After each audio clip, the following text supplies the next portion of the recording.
ain't knowing about people. Gotta reach 'em, sit right down. At the end of the day, you may have your deal back. So was that all the art of the deal? Or what specifically ticked you off? Well, you know, he was able to, it was like taking candy from a baby, what he did. He's a smart guy, and he's a tough guy. And he took money out of this country under Biden like candy from a baby. It was so easy with that same attitude. And I just don't think he's grateful. We gave him, in my opinion, $350 billion. Europe is in for $100 billion. We gave him $350 billion, and he's talking about the fact that they have fought, and there's a bravery because somebody has to use the weapons. But without those weapons, don't forget, I was the one that gave him the javelins that was able to knock down all the tanks. Obama gave nothing. Want to get it off your chest? You're in the right place. They accuse this show of being run by boobs. Well, let me tell you about us boobs. We're real and we're spectacular. Want politics and fun sprinkled with a lot of laughs? Heard in every state in the Union and 1,000 cities around the world. We just finished 16 years of broadcast excellence, now in our 17th year. The Dave Weinbaum Show is streaming live all over the world.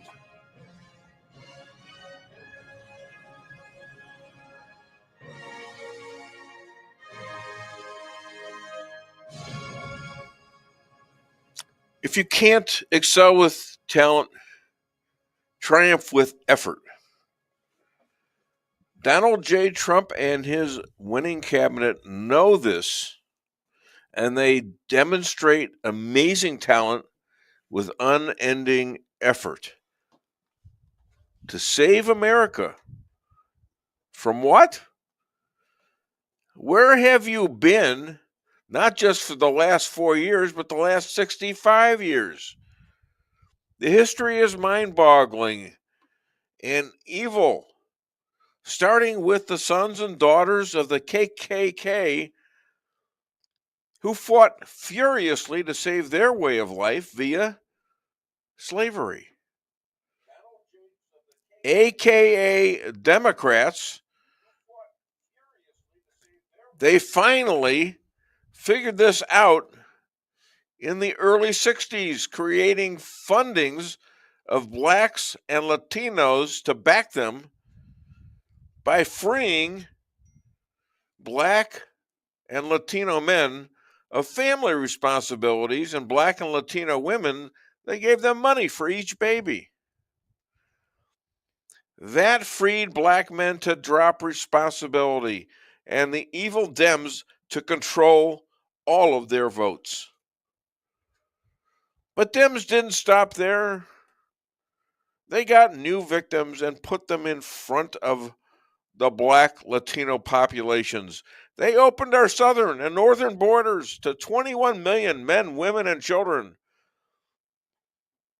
An invasion that included cartels in partnership with the Democratic Party to traffic women, children, Latinos.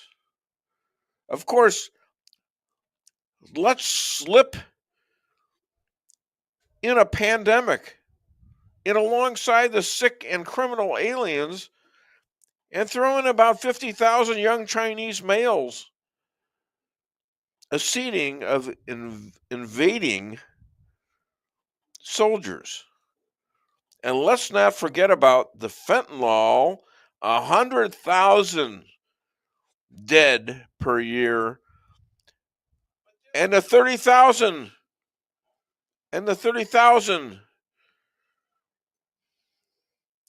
children that are still out there. We have no idea where they are because of the Biden administration. Dems never understood the revolt they started. Blacks, Latinos, Jews turned on them and overturned our government to a committed and eager American lovers led by the most persistent and hardworking president. God bless Donald J. Trump and his great cabinet. 2028? Anyone? Who said that? If I were president, that would have never happened. You wouldn't have had Russia going into Ukraine. You wouldn't have had the whole situation with Hamas and October 7th. It would have never happened because Iran was broke. They had no money. They weren't giving it to Hamas or Hezbollah or anybody else. You would have never had the worst evacuation anyone's ever seen, which is Afghanistan, which was the most embarrassing day in the history of our country. And you know what else you wouldn't have had? You wouldn't have had inflation. We had record-setting inflation under Biden. It was a killer. You may it's get one it of the again. reasons I won the election. But you may get it again with these tariffs, right? I You may mean, get it. one CEO said to me, my input costs have already started to go up. I'm Well, going to have to raise prices. In the meantime, guess what? Interest rates are down for the last 3-4 days at good levels. I mean, you know, when you add interest rates, you're talking about it's gone down. Well, happy St. Pat's Day almost. Happy St. Pat's weekend. And we're this is Dave Weinbaum show. We're here. We're on time, some of us. And we've got my wife. I got to introduce her first. Lisa Ann Weinbaum. Busy week, wasn't it? So, Yeah. where's your wedding band? Uh-oh. I meant to do it. I swear to God. Here's what happened to me this morning. Here's my excuse.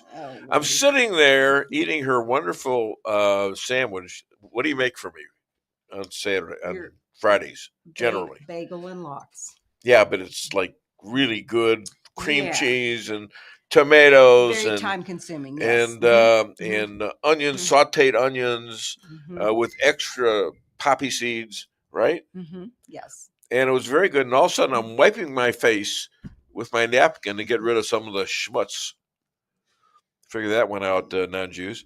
And that, so I'm wiping it, and suddenly I see a bunch of blood on there, right in there. And so I wiped it again, just thinking, well, maybe there's some color in the napkin. And sure enough, it was more blood, and it was not just a little, it was a lot. No. And so, then I got all excited and I bit my lip right there, and that hurt, and that started bleeding. And I'm thinking to myself, what am I doing to myself here?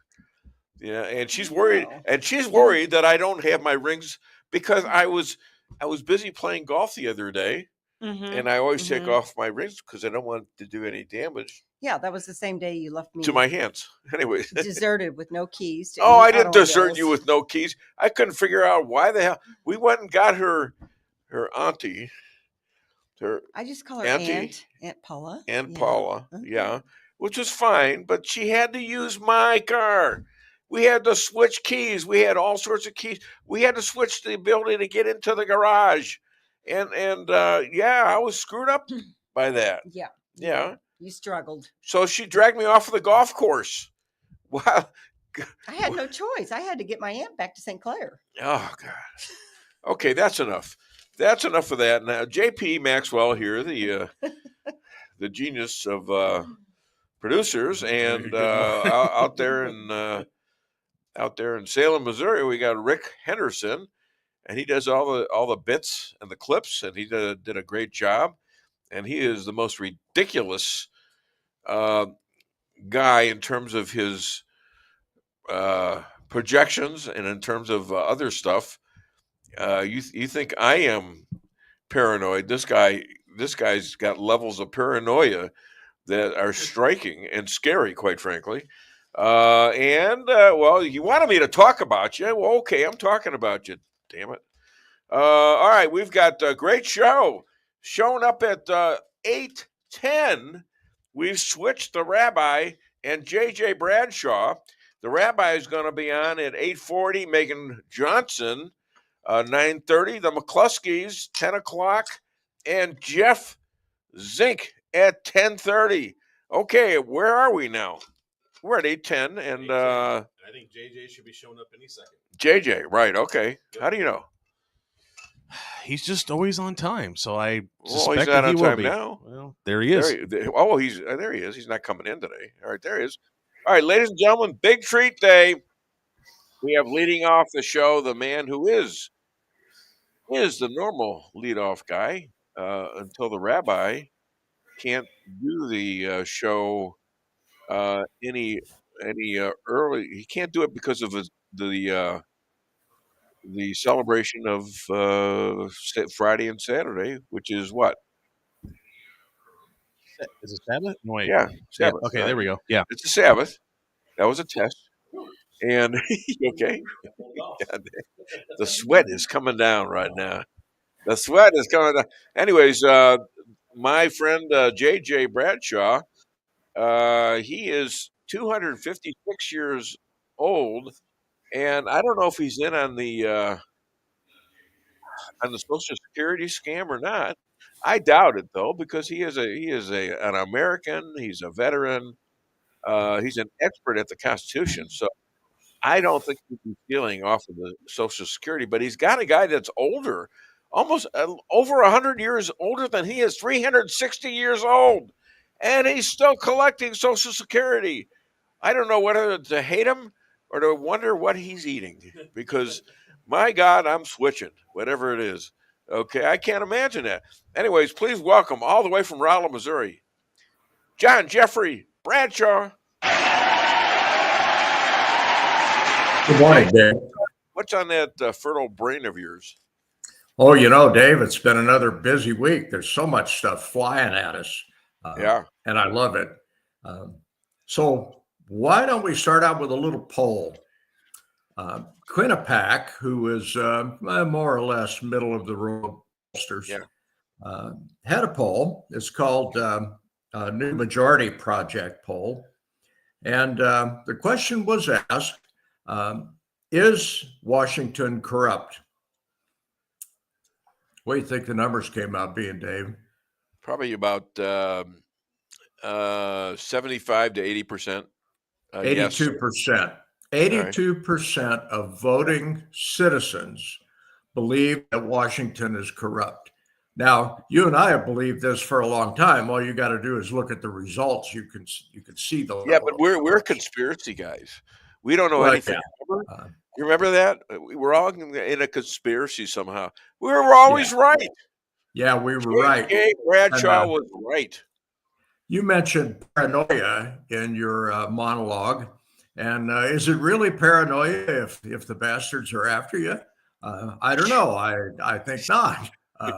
Great question. And these people have been after John Q. Citizen, which is you and me, for a good long while. They want to rule us, and they want our money. And they want as much of our money as they could possibly get in their slimy little hands. So the fact that 82% of the folks polled, and this was 13,000 people poll, not insignificant, believe that Washington, D.C. is corrupt. In the same poll, they asked, is the current administration working towards combating that corruption? 78% said, yep, they sure are.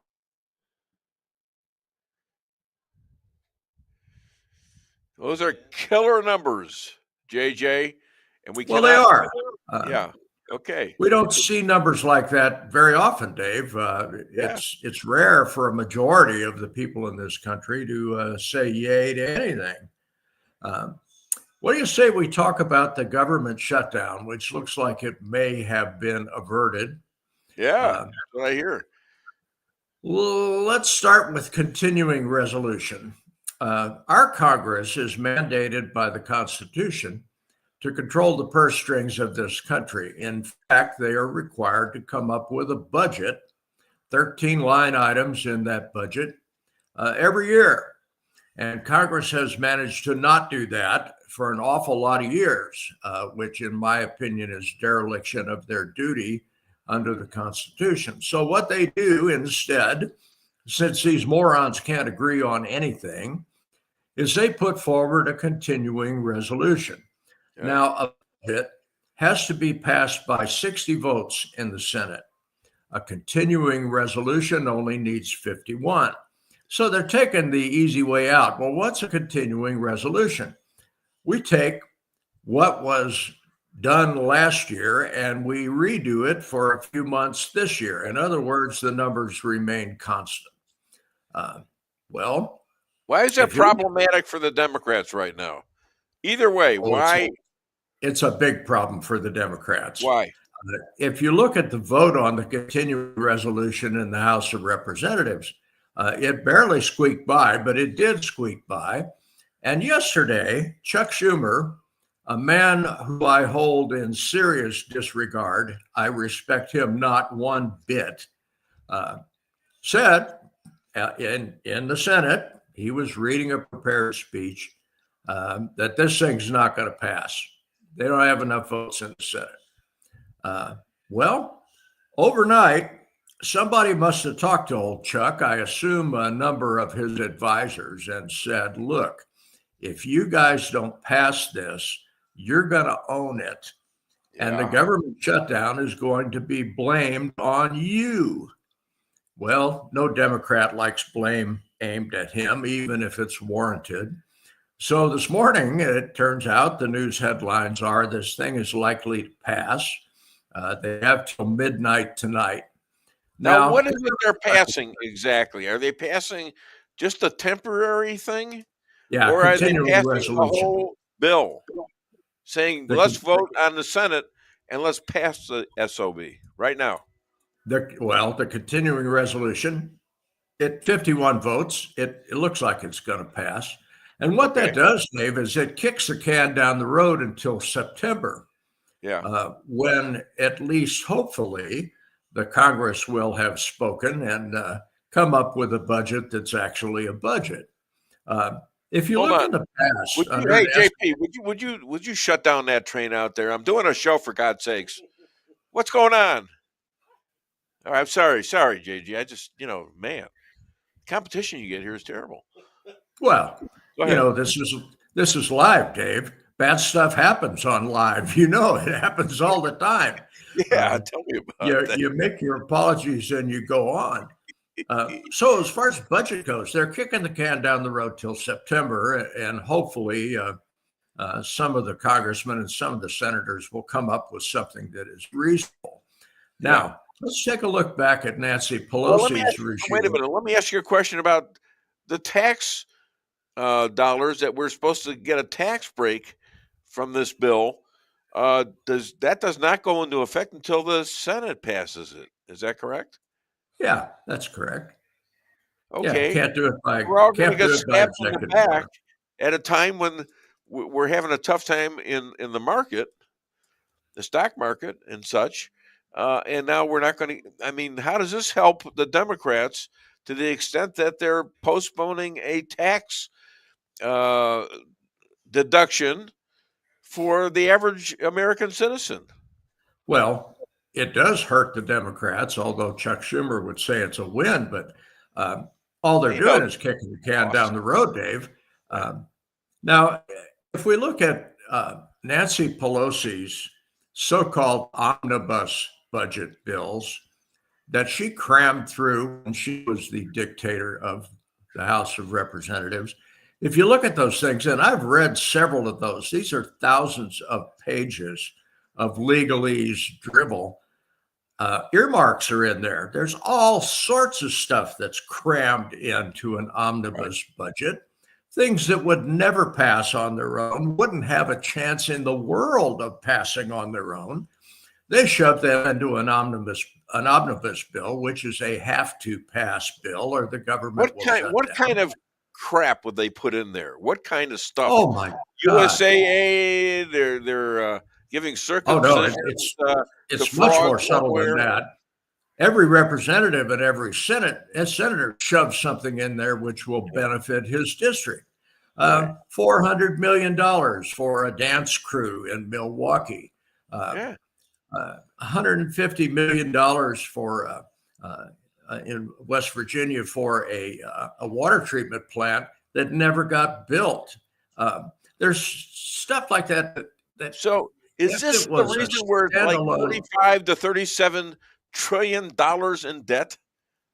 Is this it? well, Is this it? Is that's one of the Elon Musk reasons, of course. finding this stuff out? If you look at the recent reason why we're so far in debt, there were two things that came up in Joe Biden's tenure. One was Build Back Better. Remember that nasty little bit? Let's not forget the Green New Deal. And the big one, the Inflation Reduction Act. Nancy crammed that thing through. And if you read that thing, which is 940 pages of garbage, it shoved inflation up. This thing says this is a reduction act, and it shoved inflation up. And if you look at it, there's stuff that goes to leftist outfits. You'll never see that money again. Yeah. And there will be no benefit to anyone except the leftists that are putting that money in their pocket. That's the most recent. Now, people will blame it on COVID. And I have to admit some of that is COVID because of the horrible shutdown that we endured. But the fact is, legislation that the Democrats shoved through when the Republicans didn't have any way to defend against it is the most recent reason for $36 trillion in debt. I'm really pleased that Donald Trump has announced that he fully intends to balance the budget. I seriously doubt you could do that in a 4-year period, but you know, the guy is known to pull a rabbit out of a hat every now and then. So, okay, I'll give him a shot at it. That's why I said in my monologue, 2028. Yeah. Let's not forget 2026. You know, we got midterms coming up, and a chunk of the Congress and a chunk of the Senate gets elected during that time. And we already have people, admittedly ultra conservatives like me, who are saying, we're going to primary some of these guys that talk a good game, but don't come up with any of the goods. So they're in the process, Republican National Committee, of coming up with some folks. I think they're getting those votes that they need, especially in the House, from Donald Trump telling these people who want to be outliers that we're going to primary you, and you're not going to get away with this. We're going to run against you. We're going to take your seat.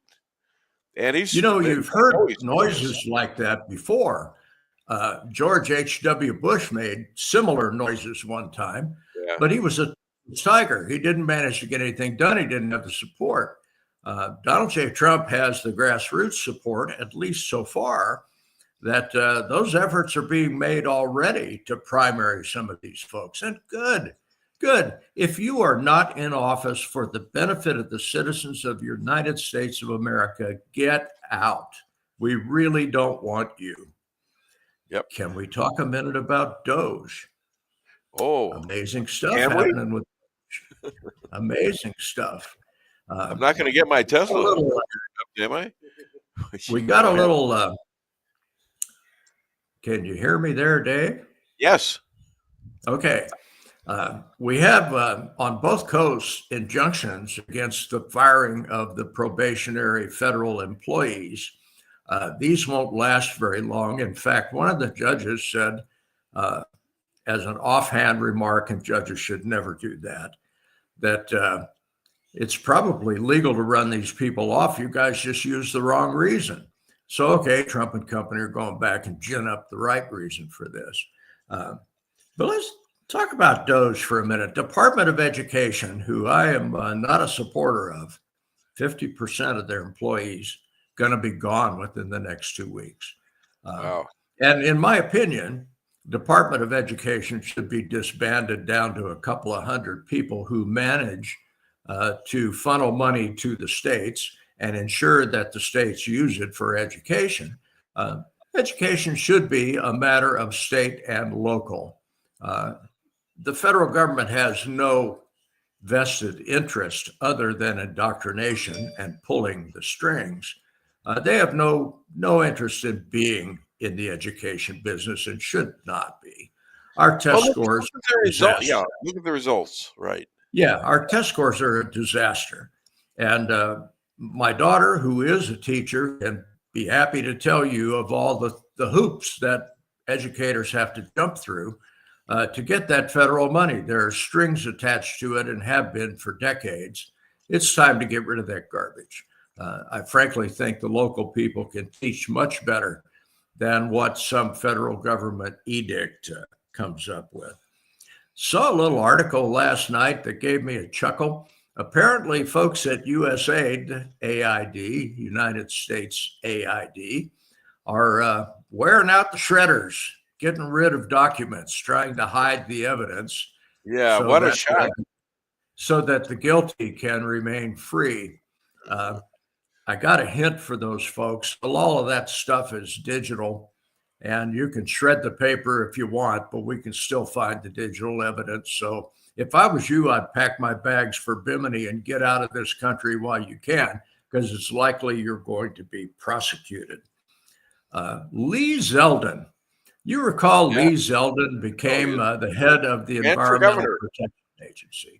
Neat guy, yeah. He's a pretty good guy, and the EPA has been running amok for decades. That's one of the places where the Democrats stash their slush fund money. These are also people with overreach that are telling you what kind of light bulb to buy and telling you that you have to have greater and greater efficiency in your appliances, that you can't buy a gas stove. Serious overreach. And under the Democrat regime, they got away with it. Lee Zeldin announced the other day 31, it's called historic actions out of the Obama and Biden administration. He's getting rid of the Green New Scam, his words, not mine, canceling 400 DEI contracts, 400 in the Environmental Protection Agency. Come on, guys. You guys are way off the path here, which can result over about a decade in $2 billion worth of savings. That's 9 zeros, Dave. That's pretty big money. I'd love to have that in my wallet. Well, yeah, they're getting billions of dollars that are frauds, and they got to find out where this money went, quite frankly. They are. I imagine the Department of Justice is busy bunch of beavers right now, working up cases against all the folks. And these are the most egregious cases. We've not gone down to the mundane stuff yet. These are the big headline cases. Yeah. And ultimately will be prosecuted. Now, the gears of justice grind along slowly. So I don't expect any immediate return on that investment. But in the long term, give it a year, give it 2 years, you're going to see a bunch of these folks with handcuffs. And I hope they do it the way they did with the Mar-a-Lago raid. Bring in the SWAT team, drag these folks in, do a perp walk, and go make to sure their homes in Texas like they did to Zink, Ryan Zink, and knock their door down. The FBI did that to him, and it was phony from the start to the beginning. We're going to have Jeff Zink back up there and see what's going on with him and Robert F. Kennedy, too. Yes. And the FBI, trying to get cleared by the FBI. There's problems in the FBI right now. Oh, they're big problems. There's guys who are working against the country. The FBI. Cash Patel will be weeding them out, Dave. They got a lot to hide. So I suspect. Well, they're hiding it as best they can, but you now have a management that is not willing to cover up. They're going to expose all that they can, and they have a vested reason for doing it. They come out to heroes when that happens. And I think Cash Patel is selectively plucking some folks out of the FBI and saying, we really don't have a need for you anymore. Your security clearance is canceled. Pack your stuff. We will escort you to the door. And I'm fine with that because you and I have observed over the last, many years, how lawfare has evolved through DOJ and through FBI. They are so thoroughly corrupt. And in this country, it is not considered socially acceptable to go after your political enemies with law enforcement. Reasonable people don't do that. And under Obama and Biden, that was done. Well, that was business as usual. That's the way we conduct our business. Well, they're gonna say what's going on right now is that you're doing warfare against us. lawfare. Not at all. And you know what? They're going after the criminals. Okay. Yeah. You guys just went after nothing and made up stuff because a guy was running for president and you got him convicted on ridiculous charges, and they're all gone, by the way, I think. Let's not forget the Steele report, Hillary Clinton's little Easter egg. That was no question about it, election interference on the grandest of scales. I think they're being indicted. The law firm that did that are being indicted right now. They pulled their clearance and are not allowed in a federal building at this point, which essentially shuts that outfit down. Now, some would say, well, this is politically get even. Well, it may be. That might be the motivation. But there's law to back this up, and it's not some made-up Democrat law. It happens to be the laws on the books of federal law and law of the land. So you guys did it with lawfare. You'd make stuff up. You'd stretch the law to its absolute thinnest extreme, and then go after someone like Donald J. Trump. We're going it the other way. This is well-founded case law, and it's pretty obvious you're guilty. We're going to find the evidence, and you will be prosecuted. Good. Yeah. That needed to happen. Now, speaking of lawfare, you and I had a conversation a while back about Trump's executive orders and actions that Trump has taken or will take. And that conversation amounted to, and there's going to be lawsuits flying on all of this stuff. Well, what else do the Democrats have? They're not in power anymore. They're starting to look like the party of the idiot. And let me just give you a little listing of the lawsuits. And these are only the big ones. Yeah, let's hear it. There's lawsuits against DOJ. There's lawsuits against the spending freeze. Lawsuits against firing federal workers. Lawsuits questioning the bounds of executive authority. And the big one there, the executive order on gender. If you read any of the religious tomes, and that's the Bible, the Quran, the Torah, well, there's jokes. Only two sexes in there. These are jokes and should be thrown out immediately. If not, if you can do it sooner than immediately, then you ought to, because it's in the Constitution. It's unconstitutional. There's clear outlines of what the powers are of each part of government, and especially the president. He's got the power to fire anybody. Took us. And he has the capability of pulling the security clearance of anybody, and that ends up being the big one. Right. The point, though, is the liberals think that they can slow all this stuff down by frivolous lawsuits. And they're scratching hard to get that done. Now, they'll stick this in front of some liberal federal judge who will issue a temporary injunction. And within a matter of a few weeks, it will be appealed to a more reasonable regional judge who will say, this is garbage, get it out of my courtroom. So what the Dems are doing is nothing more than a delaying tactic. And I think they know that. I think they know they're going to lose this stuff. The case law is fairly well settled. It's not something you can perform a revolution on at your will. So, they're doing that stuff. And you and I predicted that they would do that stuff because, Dave, that's all they got. If you watch the Democrat talking heads, they're babbling. But they're digging their hole deeper and deeper. They're not getting. They have no leadership. Because you mentioned it earlier. Trump has great approval ratings in especially things like women and sports. And biological men who claim they're women beating the hell out of them. Okay, and that kind of, we only have two genders, girl and boy. That's it. Yeah, I rather like the way that God designed that. Common sense in the Bible. Never had this before. So the Democrats are fighting to keep all these women in danger. That's half the population. And Trump has always had a problem getting women. Well, not anymore. That sowed it right there. That He stole all those girls, those women, those teenagers. He stole them now. They're for him. Because I think that's a wonderful thing. It's about oh time. yeah, oh yeah, About time some common sense came back into our government. And I must say that the MAGA movement is indeed the movement of common sense. It identifies with the man on the street who says, yeah, there's just boys and girls. And I don't care if you identify as a kitten today or a woolly mammoth, really doesn't make any difference to me. Let's pull your pants down and see what you are. You are either a man or a woman. Woolly mammoth, and I have to cross off kitten, right? Okay, I'm done. I'm not doing that. Not going to do it. All right, listen, my friend, we got to get going, okay? Because now I got the rabbi on coming up. David, has been my pleasure. I'll speak with you again next Friday.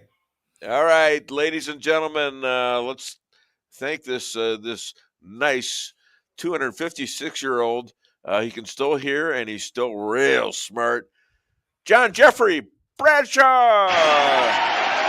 Thank you, Dave. Thank you, JJ. Appreciate you.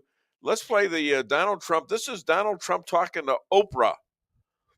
Oprah Winfrey in about 1984, I believe it was. I thought it was before that, but it could be. Back and look, but it's definitely All right. 80s. All right. I thought it was like 84 or something like that. And she asked Donald Trump an interesting question about his future. And I think we ought to put it on and tell me when you're ready. Go ahead. Hit it.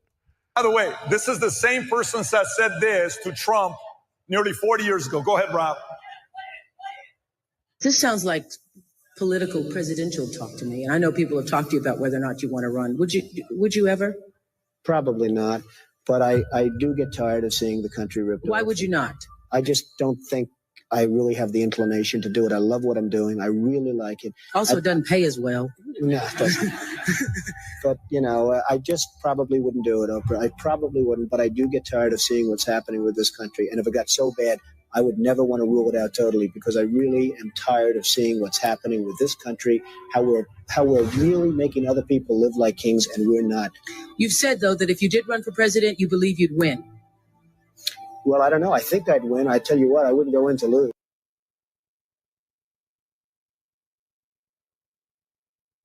AI is kind of a fancy thing. It's, first of all, it's 2 letters. It means artificial intelligence. But ultimately what it is it's about machine learning.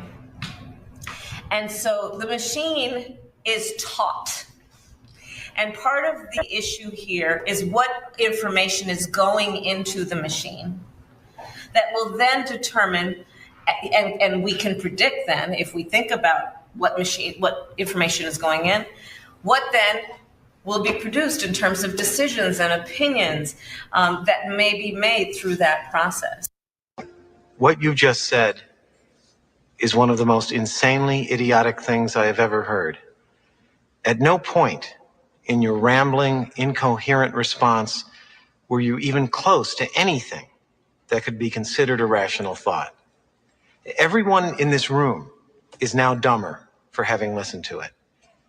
I award you no points, and may God have mercy on your soul. Now here's a news flash. University of Minnesota fires head football coach, and Tim Walsh was promised a job, but when they realized he was going to put tampons into the men's room, they said, no, you're not doing that. You're not going to do that. No. Congratulations to the University of Minnesota. We still have him probably running against whoever. I'm thinking, well, maybe Trump will go another leg here. And ladies and gentlemen, I have in front of me now the wartime rabbi. He gets homes for IDF widows and kids with your dollars, and he is the second most powerful in Israel and in his own home, according to his wife Yonit. Please welcome all the way from Israel, Rabbi Moshe Rothschild. And his book is Secrets of the Hebrew Bible.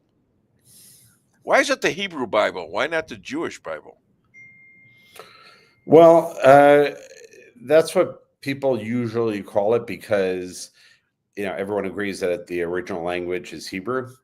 Okay. So to differentiate it, for Christians who have the New Testament, they also believe in the sacredness of what Christians call the Old Testament. So better to call it the Hebrew Bible. That's more of a neutral term. So if I the think. Christians call it the Old Testament, are they wrong?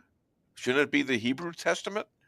Yeah, look, there are different names for it. People call it the Torah. People call it the Tanakh. The God's Word, the Pentateuch. There's all kinds of names for it. But that's why a lot of people don't use that term. Certainly, Jews aren't going to use the term Old Testament because for us, we could call it the Only Testament. The Only Testament. But it's an area where I guess we don't see eye to eye exactly. Right. So. Right now, you have a big to-do in America from this Mahmoud Khalil, who's basically he's got a green card. He's married to a woman now. She's going to have a baby. She's an American, and he's totally anti-Israel, totally anti-Semitic. From Syria, arrested by ICE and being deported as an illegal immigrant by the Secretary of State, Marco Rubio, and it's illegal. What's your comments on this? Right. Well, I have to say this to me is a turning point. If he's allowed to stay, this will be the end of the United States, if you ask me. If he's allowed to stay, if they abuse what is called freedom of speech to the point where we allow people to call for violence and terrorism and to be jihadis in the United States, and you have people marching on his behalf, taking over Trump Tower. If he is allowed to stay, that literally will, in my opinion, will mark the end of the United States of America. That's where we bend over backwards to this liberal left that abuses the notion of free speech and turns it into to allowing people to speak violently. Again, Dave, as well as I, if you would, and I heard this from a black fellow, he said, if you replace everything he said and said, he called for the killing of black people, he called for all these things instead of Jews, put in the word black, in a second he would be deported. You can put in the word Christians too. Yeah. And this will really mark the end of, in my opinion, of the United States if he's not deported. Here's an interesting twist, though. You've got the Jewish voice that just yesterday took over Trump Towers in New York, about 150 of them, very well coordinated and things like that. The Jewish voice, these are Jews who are funded to the extent of about $1.5 million, some of it from Soros. So what do you know about these guys? And they're saying the same stuff as this Mahmoud guy. Right. So they are first of all, there are many of them. I don't know if most of them are not actually Jewish, but they use that title in order to create a stir. How do you know they're not? How do you know they're not Jewish? It's very simple. You go look up in their website and you go read about who they are exactly. The Jewish Voice for Peace are called. They're not. Most of them are not Jews. It's like some of you have Jews for Jesus. Most of them are not Jews. But the reality is that even without that, the left-wing Jews who are, like I said, bending over backwards and claiming that they are great defenders of free speech, while at the same time, they recognize that how dangerous this is, but free speech is so important, yada, yada, yada. They are very, very dangerous people, if you ask me. And if you do a Google search, Jews for Hitler, you will find Jews in the 1930s that supported Hitler and they supported his policies and so on. And to me, this is no different. You have the blurred the lines between good and evil. And that's why I say, and I don't mean it, it's not hyperbole. I mean it very seriously. If he is allowed to stay with everything he's done, this marks the end of the United States, because there is no distinction between good and bad, moral and immoral, or understanding. But that's been the United States for a long time. You would think. No, I would think in the past, someone who calls for violence couldn't use free speech as in defense. I can't think of any cases where people called and said, I want to kill the president of the United States, or I want to kill a black person. And they go to court and say, hey, I have free speech. They say there's a limit to free speech. And that limit is call incitement for violence. But and hopefully they're going to apply that here. And they say, no, this is not under the protected speech. A person cannot call for violence. A person cannot call for jihad. A person cannot call for a repeat of October 7th and be protected under the Constitution under free speech. If the United States is not willing to say that about the Jewish community, then that to me is very frightening. Well, I agree, it's frightening, but that's what we've had for a long time. Look at these schools, the colleges. Columbia College is now getting their money taken away from them. 400 million. No, I'm sorry. Excuse me. I'm sorry. Yes, it was a very bad mistake. $400 billion of they have in the bank. Right. The country is now taking that away from them. So now they're listening. I bet you. Right. Now they're a year-old thing against the riots against the Jews, not even letting them going to their classes and attacking them physically. You're 100% right. Now they're naming names. Now they're starting to do something, because when you hit them in the pocketbook, then suddenly they suddenly figure out a way to quell the violence, But till now, right, their hands were tied, so to speak. But exactly what I'm saying. This has been going on for a long time. Yeah. No, but look, you got a country that had slavery until Lincoln. That was what? No, I agree. But what I was talking about was the fact that they're trying to say that he is protected by free speech. That we have not had cases where violence was where court cases were won where violence is protected by free speech. I can't think of any. Well, I can. Civil rights cases, things like that. That those kind of cases keep going back and forth to the Supreme Court. I don't think calling for murder has ever that they've won calling cases. For slavery is murder, isn't it? Murdering as a citizen. That what? Saying that you can't vote or you can't do things because you're a black person. No, I'm talking about calling for the killing of someone, calling for October 7th to happen, calling for the killing of Jews. I can't think of a single case. Okay, so how about calling Trump Hitler and calling other American heroes Hitler? That's what they were. So I would argue that is a violation of and that is not protected under free speech. But calling someone Hitler might incite to violence, but it's different than saying please kill someone, which is what this guy did. What do you do with Hitler? You kiss him or do you kill him? No, but I'm saying this. It's the Jewish voice.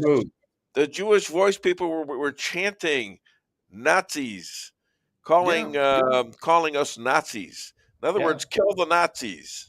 Trust me, this is not business as usual. If this guy is not deported, this is going to open the floodgates to allowing anything to be said. I don't see any way out for him because we have a strong government at this moment. Strong government, and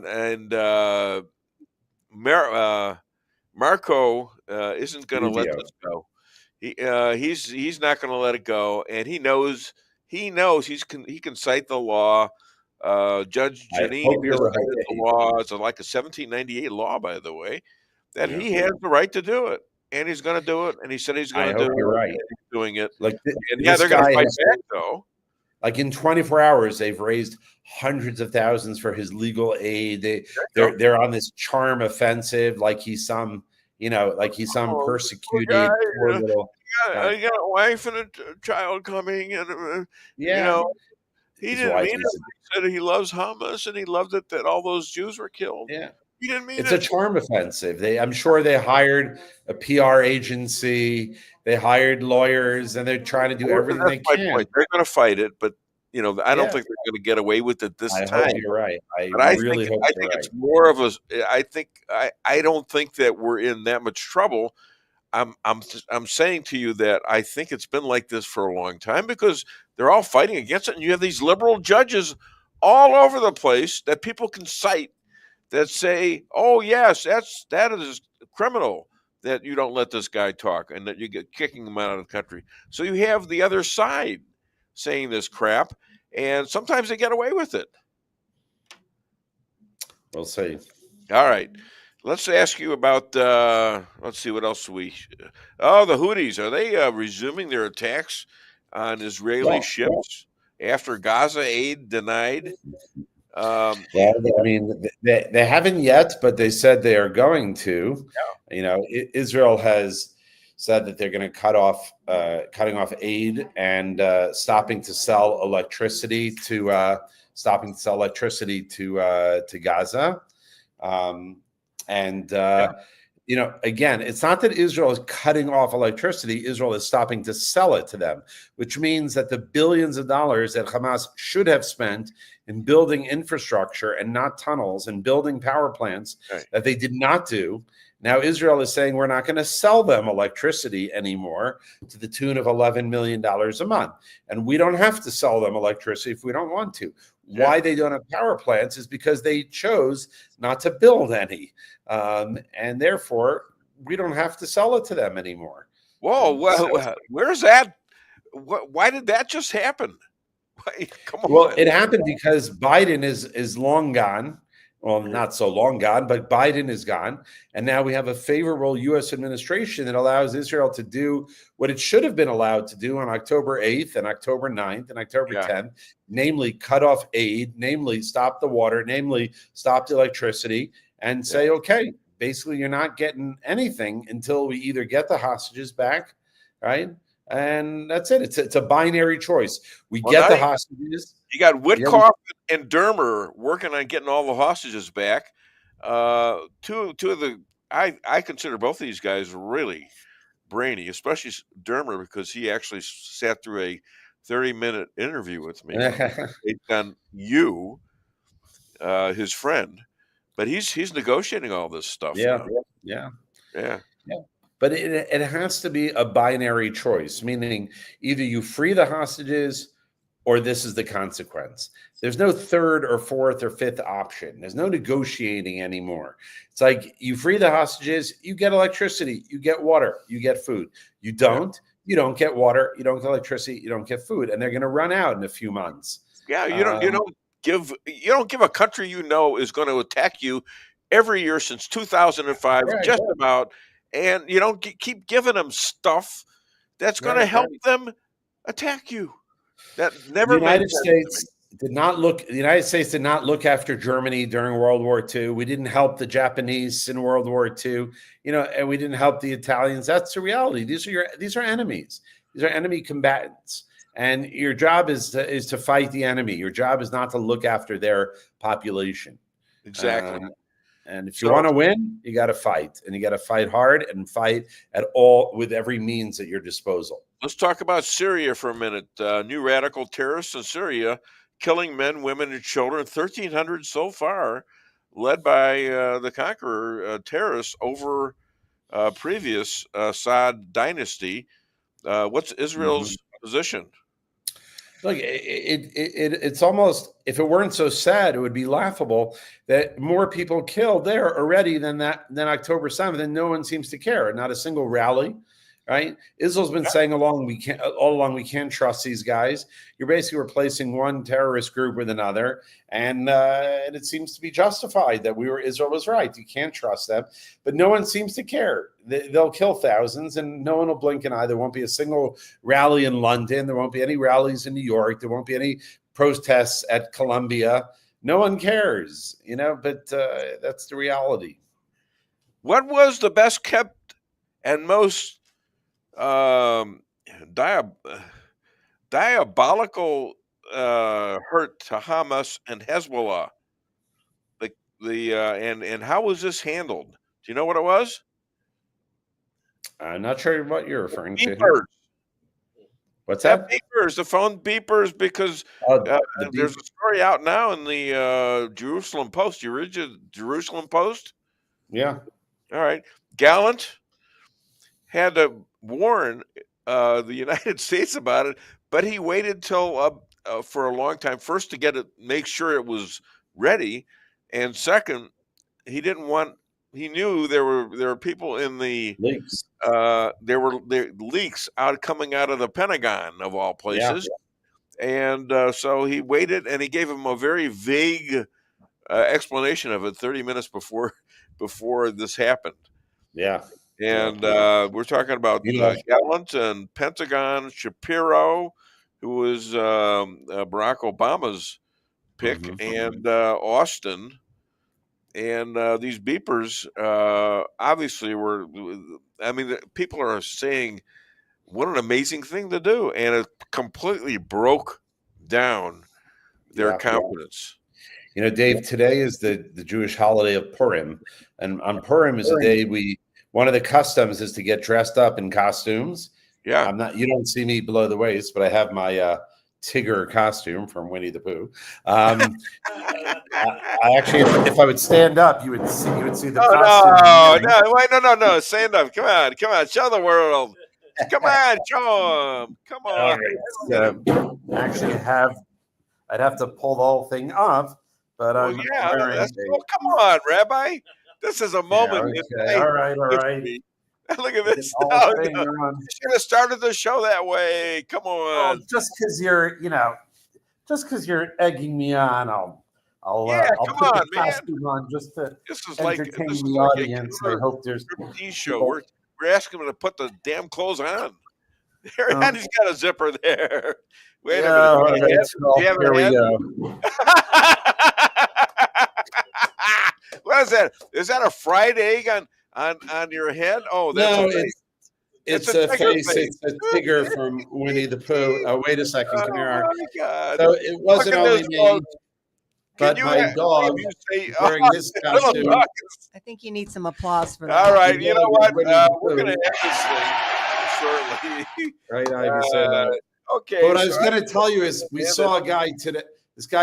This guy today was wearing a costume of an exploding beeper. Oh, jeez. It was a good costume. I guess nobody got close to him. Yeah, exactly. Okay, you got any rabbi rants or scoops other than this? This is pretty good, I gotta tell you. Well, the whole family, we all were different characters from Winnie the Pooh. Do I have any rants? Oh wait, here comes Eeyore. Ari, come on. Come on. There's one more coming in the room here. Yeah. He's zipping up. This is my son Ari. He's coming into the camera now. Come on, there he goes. Come on, buddy. There he is. I gotta see what he looks like. That's wait a minute. That's Eeyore. Eeyore. Thanks for noticing me. That's Eeyore there. So we are. It's Purim. The reason you get dressed up today is because in the book of Esther, it's one of the books of the Bible where God's name is not mentioned. And God is there, but he's behind the scenes. So the idea of the costume is like as if God is in hiding. He's behind the scenes. Things are not as they appear. So that's the source of it. But it's a custom, right, Ivy? How truthful is that? In my opinion, I think it's very truthful. Yeah, we have a good time with it. It's fun. Incredible. It's incredible. All right. Well, other than Dave Weinbaum's show, where can people buy your book and contribute? Well, they can go to the website. There it is on the serious screen. Guy. Wait a minute. He's a serious guy. You can trust him. He's a little exactly. You got to trust a guy in a Tigger costume. That's right. Yeah. Not afraid. You can go to not afraid. There you go. Secrets at HebrewBible.org. You can get a copy for yourself there. And if you want to donate, you want to read about us, go to IsraelAlliance.org or Facebook.com/Israel Alliance. We'd love to hear from you. So Lisa's got some problems with her hands. She's got that curving thing happening to her like that. So I took her to the doctor last week, and she said that she keeps getting her hand stuck in her pocket. So, yeah, me said, yeah, now she's cleaning out my pockets. Anyways, ladies, come on. No. Okay, I'm going for. So Dave, years ago, before I was married, I was talking to this girl, and I said, let's go out. So we met at the gym.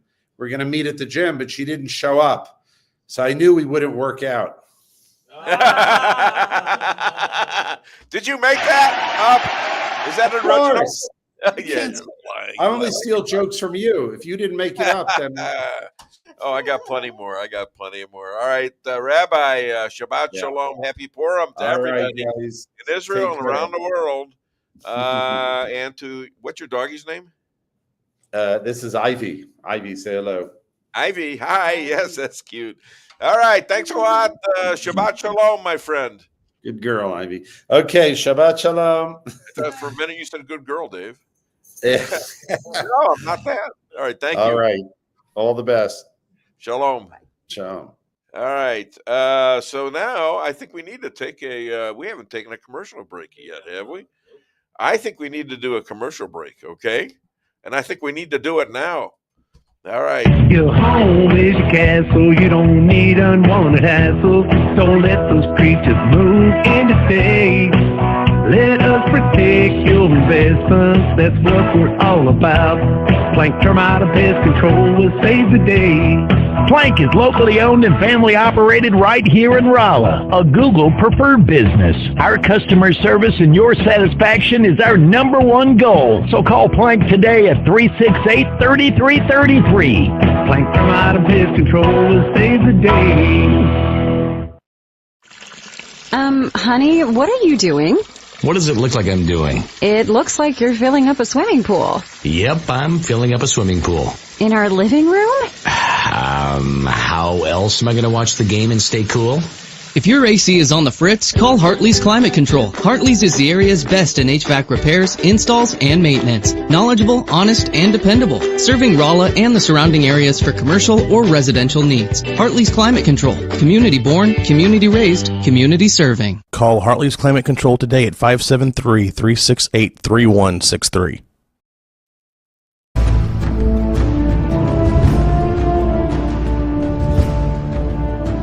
Never be too coy to tell your friends and family about koi sushi and hibachi. Celebrate the best Chinese-Japanese restaurant in the Midwest. Call 573-426-5551 to make a reservation or order takeout. Locally owned, 1808 North Bishop, Rala, Missouri.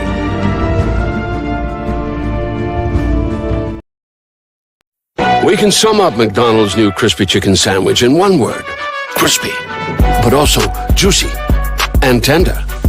Okay, it's crispy, juicy, tender, all one word. But then, also pickle. Oh, and potato bun, which is 2 words. Okay, we can't sum up our new crispy chicken sandwich in one word, so you'll just have to try it to understand it.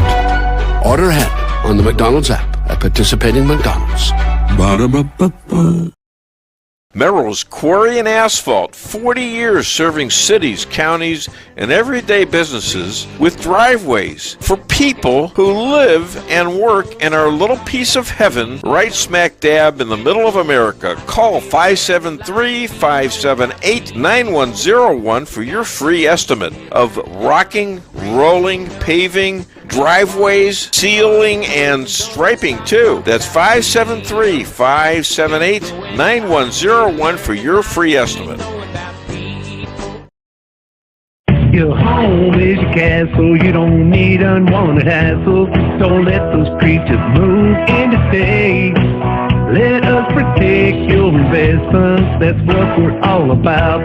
Plank Termite and Pest Control will save the day. Plank is locally owned and family operated right here in Rala, a Google preferred business. Our customer service and your satisfaction is our #1 goal. So call Plank today at 368-3333. Plank Termite and Pest Control will save the day. At your locally owned Price Chopper, our standards are high because we know yours are. See for yourself what an incredible fresh selection of grocery items we have in store. Talk to our expert meat associates about what you're looking for. They're happy to meet any special requests like custom cuts, or see our expert produce associates on how to pick out the best fruits and vegetables. Quality in the deli means fresh, full flavor, and always delicious. If you're craving fresh baked goodness, we have that too. You can expect the best selection and the best value while interacting with our friendly and knowledgeable employees. You can find what you're looking for fast and easily at the best prices at Price Chopper. Fresh savings every day. Gotta reach 'em, see it right now.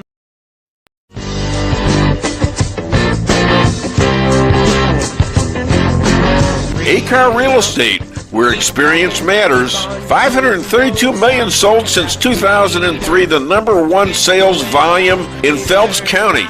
As a client for decades, I can say they are the best in mid-Missouri. Call 573-368-7355. That's 573-368-7355 for the best real estate experience you'll ever have. Gotta reach 'em, see it right now.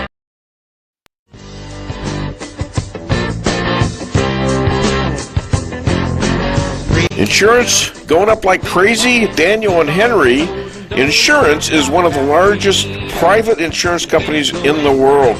Richard Boyette, 314-444-5011. He's my guy at Daniel and Henry for 10 years. Business or personal, call Richard at 314-444-5011. He's the best. At Town & Country Bank, we've got all the perks of a national bank, like online banking, quick loan approval, and you can deposit your check from your phone. But that's not why our customers love us. They love us because we still offer hometown customer service. Stop by one of our 2 Rala locations and let our friendly team remind you how special hometown banking can be. We're locally owned and will take the time to understand your needs. Smart, friendly solutions. Town & Country Bank. Member FDIC, Equal Housing Lender. Nobody ever gets rich when the interest rates are high because people can't borrow money. Interest rates are going down. You know what else is going down? What have I been trying to get down? Oil. Energy. Energy's going down. I'd love to see energy go down. You know, energy is really what caused it. They screwed up my energy. I had the most energy, and they screwed it up. Then they went back to it. It was going through the roof. They went back to some drilling, but it was gone. It was hopeless. It was lost. But energy's gone down and interest rates have gone up over the last week. That's a big thing. I love that. Do you expect Zelensky to come back? Do you expect to do that rare earth minerals deal? Yeah, I think so. I think it'll happen. Are you sure there's the content that you think there is there? Because some people were questioning if, in fact, there is the titanium and the lithium, all those the rare earth minerals. You think it is rich with those things? Well, I do. Biden should have never put up $350 billion. He should have equalized with Europe. All he had to do is say, you got to stay even with us. They're in for 100. We're in for 350. How does that? And we have an ocean in between us, right? We're not in the danger that they are. They are in much greater danger, if you call it danger. He should have never done that. You know, the other thing with Europe that bothers me? They've given Russia more money by far for buying their oil than they put into Ukraine. So they're paying all this money to Russia, and we're in there for $350 billion. Biden should have never done that. I spoke with the president of Poland the other day. President Duda has great respect for you. Yeah. And I said to him, what if the U.S. walks away and stays away? Here's what he said. Without the United States, do you believe that Europe is capable of offering meaningful security to Ukraine? I would like to believe it, but experience to date shows that this has not been the case. In football, the object is for the quarterback, otherwise known as the field general, to be on target with his aerial assault, riddling the defense by hitting his receivers with deadly accuracy, in spite of the blitz, even if he has to use the shotgun. With short bullet passes and long bombs, he marches his troops into enemy territory, balancing this aerial assault with a sustained ground attack which punches holes in the forward wall of the enemy's defensive line.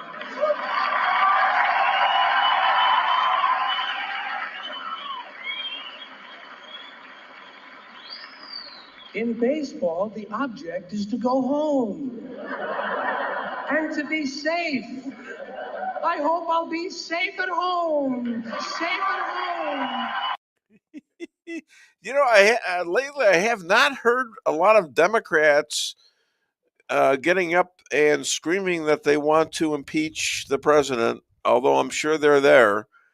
And the old guy, Al Green, who had his cane there and was waving it at Trump and screaming at him while he was giving his speech, has been censured by 10 Democrats and the rest of Republicans in the House of Representatives. And I think they've kicked him off all his committees as well. So this is a sign that things are coming around. Sounding good, looking good. Go team. Patricia, Odin Maxwell, the official pastor to the Dave Weinbaum show. Kathy Sanford Dillon, good morning and happy Friday. Thank you so much. Because last week was Thursday. We actually did quite good on the show. I mean, I couldn't believe how much we got there. Thank you. And Patricia, Odin Maxwell, wow. Great info, JJ. Oh yeah, he's a fountain of information.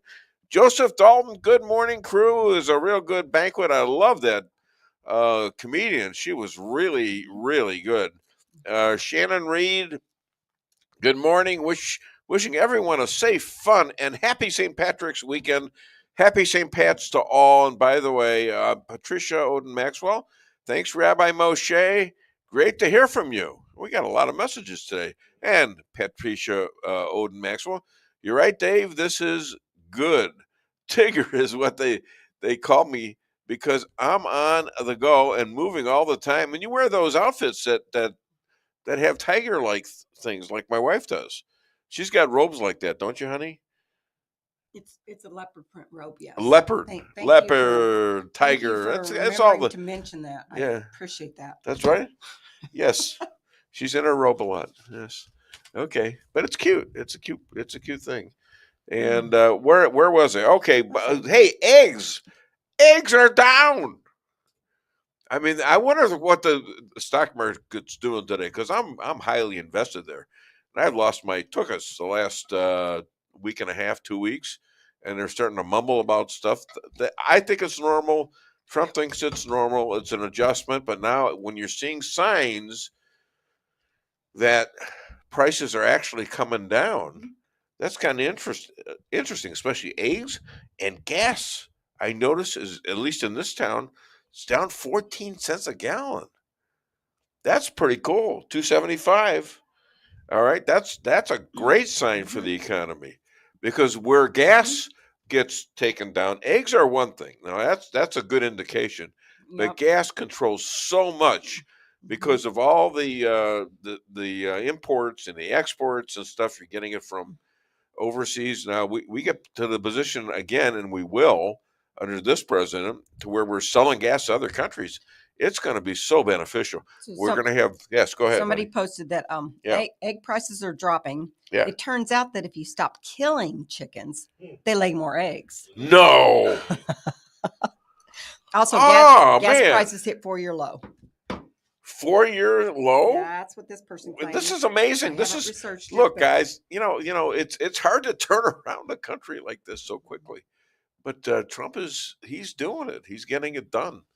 Get her done. Wow. Texas went from $2.89 to $2.39 on gas. Really? Mm-hmm. Diesel went from $3.45 to $2.97. Oh. So. And they wanted to fund the stupid climate change thing, and Trump was talking about this. I don't know if he let's see. I don't know where he said this, but anyways, the the amount of money that's going down now should help the economy greatly. It should help the confidence of the people that have money like me invested into the stock market, and therefore there might be a buying opportunity. So, look at that. All right. So I wish I could see like I used to be able to see. Tax on Tesla car sales rooms and demonstrations by all those, and Trump gets out and he buys a Tesla straight from the boss, Elon, and showing him respect, and because Elon he's afraid he's afraid they're going to try to kill him, and so that's a big deal, obviously. And I've had Tesla for a while, but one of my relatives called me up a couple of days ago and said, I think it's time to buy some Tesla. And he went out and did it, and I think he caught it right at the bottom.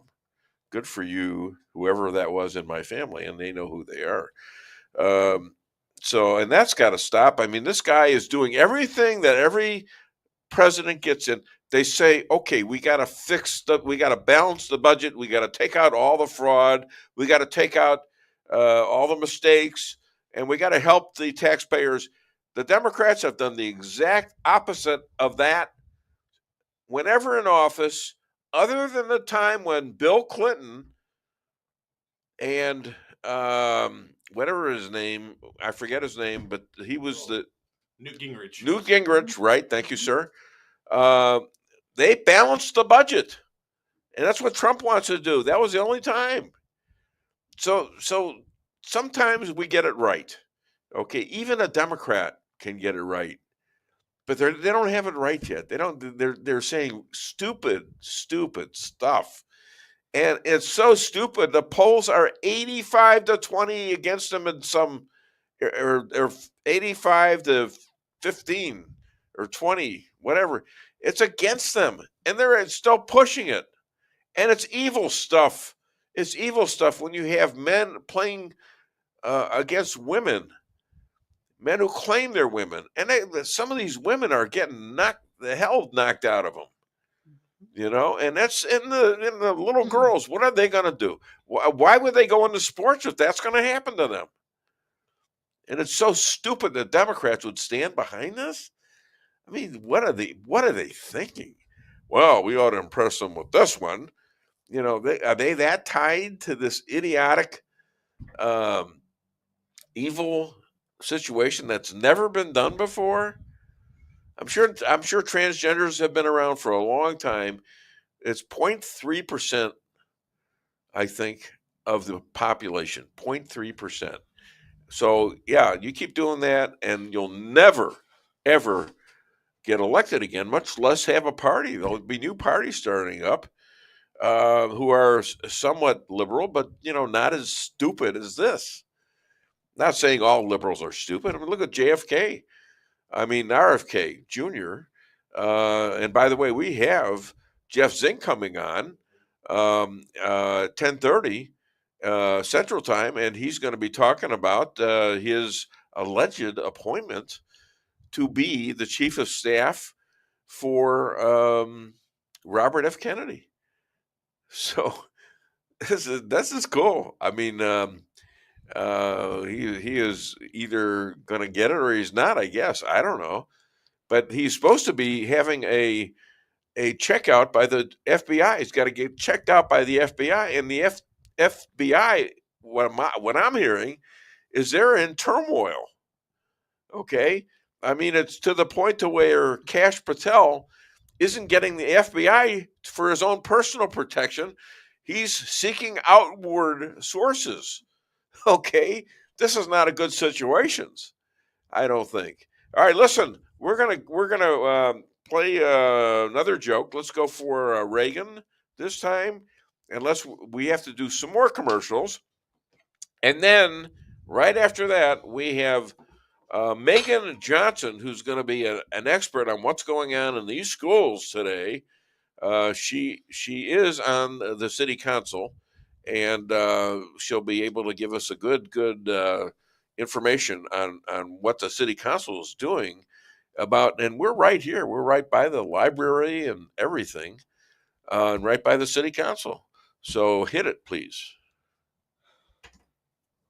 The story was an American and a Russian arguing about their two countries. And the American said, look, in my country, I can walk into the Oval Office, I can pound the president's desk and say, Mr. President, I don't like the way you're running our country.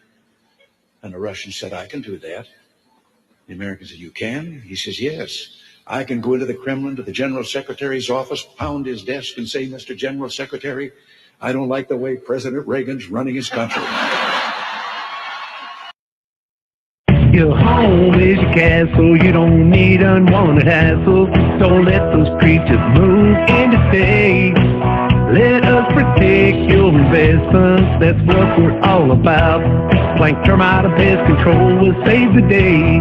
Plank is locally owned and family operated right here in Rala, a Google preferred business. Our customer service and your satisfaction is our #1 goal. So call Plank today at 368-3333. Plank Termite and Pest Control will save the day. With warmer temperatures right around the corner and allergies ramping up, now's the time to get those AC units serviced. At Hartley's, we pride ourselves in offering outstanding service with fast response times. With proper maintenance, you can make those hot days be a lot cooler and remove those pesky allergens that always seem to find their way into your home. Call us today so you can be living a much cooler and healthier life. Hartley's, community born, community raised, community serving. Call Hartley's Climate Control today at 573-368-3163.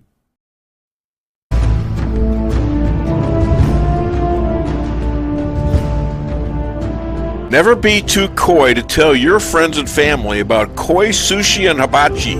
Celebrate the best Chinese-Japanese restaurant in the Midwest. Call 573-426-5551 to make a reservation or order takeout. Locally owned, 1808 North Bishop, Rala, Missouri.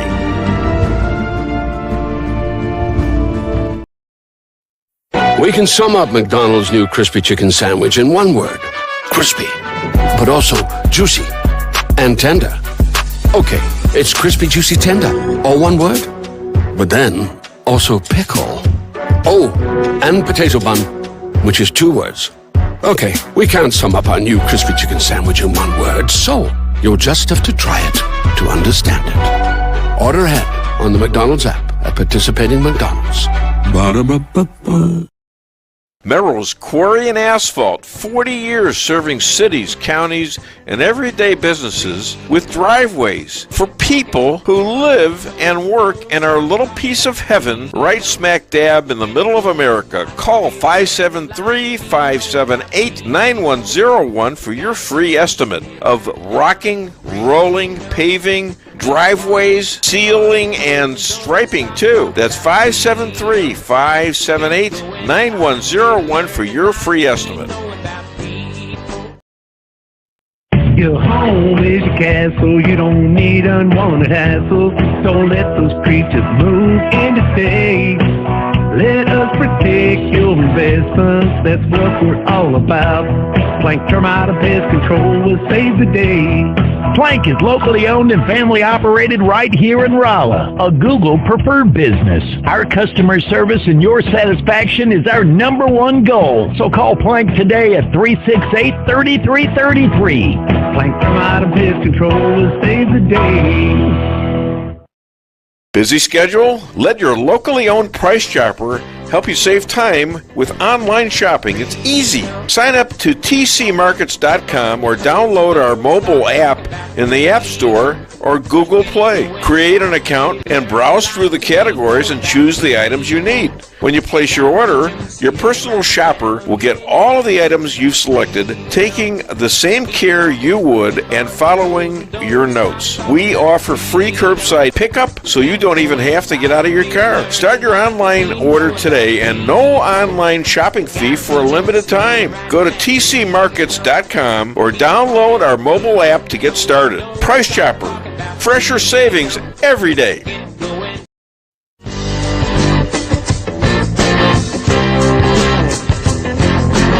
A-Car Real Estate, where experience matters. 532 million sold since 2003, the #1 sales volume in Phelps County.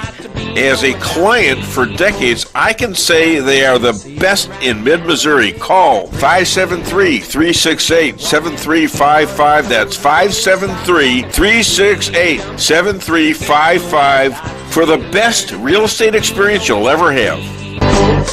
Gotta reach 'em, see it right now.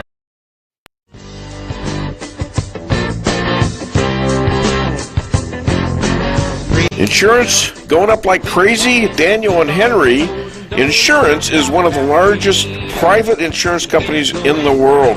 Richard Boyette, 314-444-5011. He's my guy at Daniel and Henry for 10 years. Business or personal, call Richard at 314-444-5011. He's the best.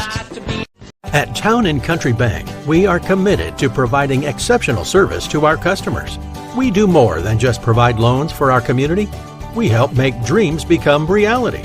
Whether it's a new home, farm, business, or a new car, we would love the opportunity to help. Stop by one of our 2 Rala locations and let our friendly lending team remind you how special hometown banking can be. Smart, friendly solutions. Town & Country Bank, member FDIC, equal housing lender. Entire history so far of the last 3 years of the war shows that without American support, Ukraine will not survive. Are you comfortable with that? The fact that you walked away and Ukraine may not survive? Well, it may not survive anyway, but, we have some weaknesses with Russia. It takes 2. Look, it was not going to happen, that war, and it happened. So now we're stuck with this mess. Think of what he stuck me with. Open borders where we have 21 million people came into our country, many of whom should not be here. Many are criminals. Many are criminals. Many murderers, drug dealers, drug lords. We got that. We have the whole mess with Israel on October 7th. We have all of the ramifications from the worst and dumbest withdrawal in history. Both Ukraine and Israel were both attacked by aggressors. Is America treating both countries similarly? Are they treating the aggressors similarly? I think so. Look, Are you favoring one over the other? They're very different places, okay? Very, very different. You're talking about different levels of power. You're talking about different parts of the world. The Middle East has been under attack forever. When wasn't it under attack? And then we came along and did the Abraham Accords, which was unheard of. Have you been as tough on Russia as you've been on Hamas? I mean, what do you want to say to Well, critics? I've been much tougher because I haven't done to Hamas. That's been Israel that has to do to Hamas. But Israel does tell me what's going on. I think I've been very tough to Russia. Tougher than anybody's ever been to Russia. All right, back on the show. We got a couple of guests here. And first of all, my what's buzzing? Oh, nothing. All right. First of all, her family has been here for 7 generations. Is that right? Yep. Is she 8? She's actually only 5. She's tall. No, I meant. Oh, 8 generation. Yeah. I have not had coffee today. I got you. We got coffee out there. Yep. Okay, so but we have her daughter who is 5 years old. Is that correct? And she's cute. She's a cutie. And you of course you have been on a radio station before, right? No. Do you think you're going to remember this? Yeah, that's cool.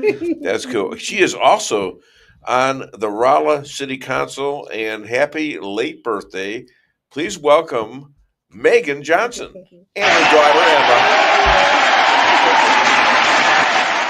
So, and happy birthday. Sorry we didn't get to you sooner, but what effect has the Trump stand had on girls subject to bio men born with much more muscles? I think, the stuff that that Trump has been putting into place protecting young women and girls is amazing. I'm glad that was one of the first things he addressed when he went in. So As a woman, how do you feel about that? I actually cried whenever because I mean, did you watch the ceremony? Yes. Where he pulled all those women and older women, young women, and kids, little girls like your daughter. Yeah. And I'm trying to think, what woman is ever going to not vote for him Right. again? I'm pushing him for 28, by the way. Yeah, I mean the fact that taking a stand for women like that, I think it's huge. Yeah, I got really choked up whenever it happened because I mean, when you think about it and see all of these things that's happened where women boxing men. Yeah, it's outrageous. It's like, where have we gotten in the world where we think that's okay? So yeah. Do you have an opinion on this, Emma? What do you think? Seriously, I don't know. do you know who the president? Do you know who the president is? What's his name? President Trump. Who's the president? Yeah. What's his full name? Do you know? What's his full name? I don't know. Is it Donald J. Trump? Yeah. All right. Well, when you get older now, do you think you might like sports? Any sports? Yeah. What would you like? I don't like doing sports, but I like doing Gymnastics. Gymnastics. Okay. You do soccer too. You like soccer. You like soccer. So in soccer, there's a lot of contact there, really. And would you rather play with all girls than some men in there, or do you mind having that happen to you? Wouldn't you rather play with all girls? I'm kind of leading you into this. But. They had boys and girls. They do have boys and girls at the little ages. At the little ages, yeah. And then when they get bigger. Yeah, they do that in wrestling too, I notice. Yeah. And I notice, when the girls, and they did that in a tournament just recently, and I'm saying they got to stop this because the girls, they get beat pretty bad most of the time, and it's because they're different. They're built differently. They have different hormones. Right. So Trump's saying that there's only two genders. Right. Men and women. That's it. That's the science. Boys and girls. There's boys and girls. And instead of the 63, right.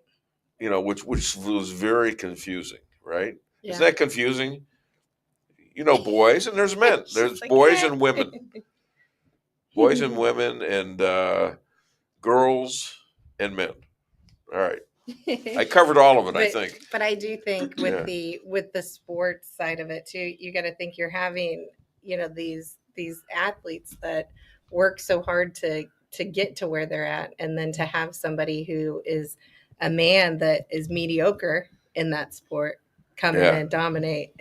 I couldn't even imagine the blow that. Do you know who Riley is? Mm-hmm. Yeah. That's her first name, right? What's her last name? Do you know? Gaines, Riley Gaines. Gaines. All right. So I sent her some money. Because I thought, and she was one of the first that really went after this, and she's been all sorts. And I don't know her, but I thought it was a great idea. I get this big bottle of honey, and it's from her. Oh my gosh! Wow, yeah. That's amazing. And now I put honey on my in my coffee. Yes. Right, honey? Yes. Right, honey? Yes. Okay.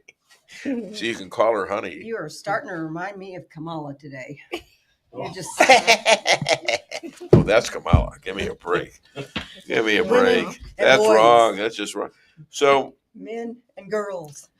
So are parents able to stop teachers and school administrations from their rights as parents when it comes to biological stuff, going to doctors, and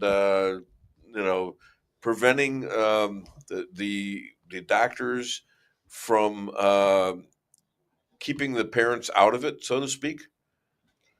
I mean, I would sure hope that, there are things in place to make sure that doesn't happen. I know you hear about it all over the nation where schools have, indoctrinated children to feel that they're a certain way and send them on the path of, the hormone blockers and all of that stuff. But I haven't heard about it. How does that usually happening. turn out when that happens? From what I've seen, there's a lot of documentaries out there and where people have spoken out where they went through those, transitions and then they regret them. And then, they may be permanently changed or affected in some way. And they have to live the rest of their life with that. So that's, it's really sad because it's like when you're an adolescent, you have no clue what you're doing. You have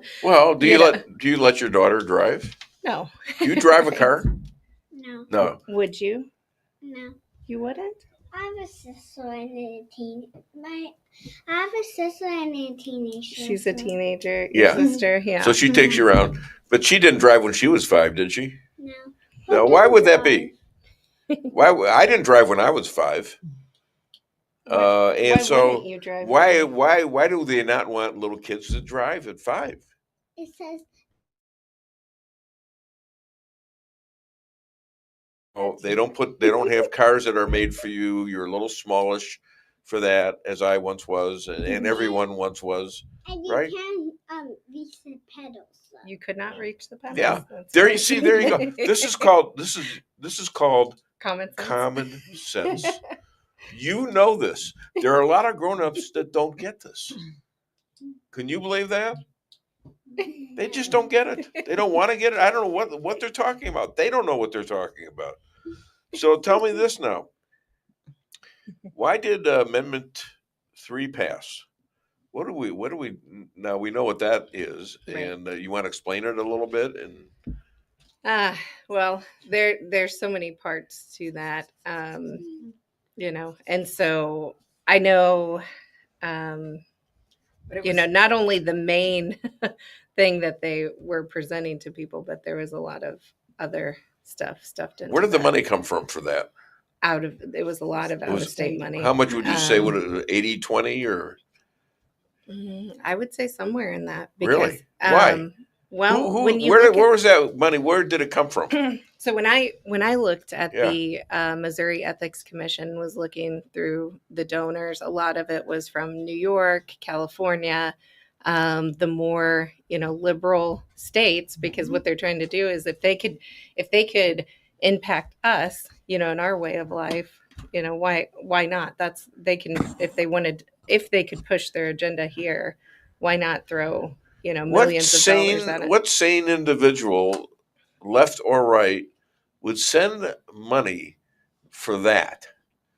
I mean, do you know any of these people? Are they lawyers? Are they? I even seen Soros. Is Soros contributing to that? I didn't see directly, no, but I seen a lot of PACs that they would have a name like Protecting Life, but it wasn't really protecting life. Or I seen Steven Spielberg's wife donated, I think it was $500,000. Really? And it's like, you live in California. Why would you be donating $500,000 to push this agenda on Missourians? Everybody thinks growing up, even as an adult, I used to think Hollywood stars were really smart and all that. And I used to think lawyers were amazingly smart. Politicians were incredibly smart, and judges were the smartest of them all. Yeah. Boy, have I learned differently. Oh, yeah. All right. And you're going to learn that too, Emma. You need to learn to trust your own, what you see, what you read, and you need to have an opinion that sort of is about what you think, not what they want you to think. Yeah. And trust your heart. Trust your heart and trust God. God's very important to trust. Just ask him for guidance, and you'll be great. Okay, because he does help. I believe. I don't know. Most people believe that. A lot of people do. A lot of people don't believe that, though. Do they? I think there are people that don't. Yeah. But I mean, I can't see how some of the Democrats justify what they're doing as what God wants them to do. Do you? I don't get it at all. Yeah. Especially, these issues that are so damaging to kids. It's like, how in the world could you get behind some of these things? So there's a lot of, radical stuff that they're pushing, and it's cruel. I don't know how you can. Well, it's cruel and it's evil. Right. It's Right. It's demonic. Right. And to go after the most innocent is just disgusting. It's cowardly. So right. Yeah, they can't say no. Yeah, they're like they can't sway us, but they think we'll go after the future. Yeah. So let's talk about books. How's it going over at that library over there? Oh, that's not just a battle. It's a it's a long-term thing. We just have to keep with it and hold them accountable and keep showing up. I know I haven't heard anything if they've moved the Everybody book or if they're, and I haven't looked to see if they've gotten any new books or anything like that.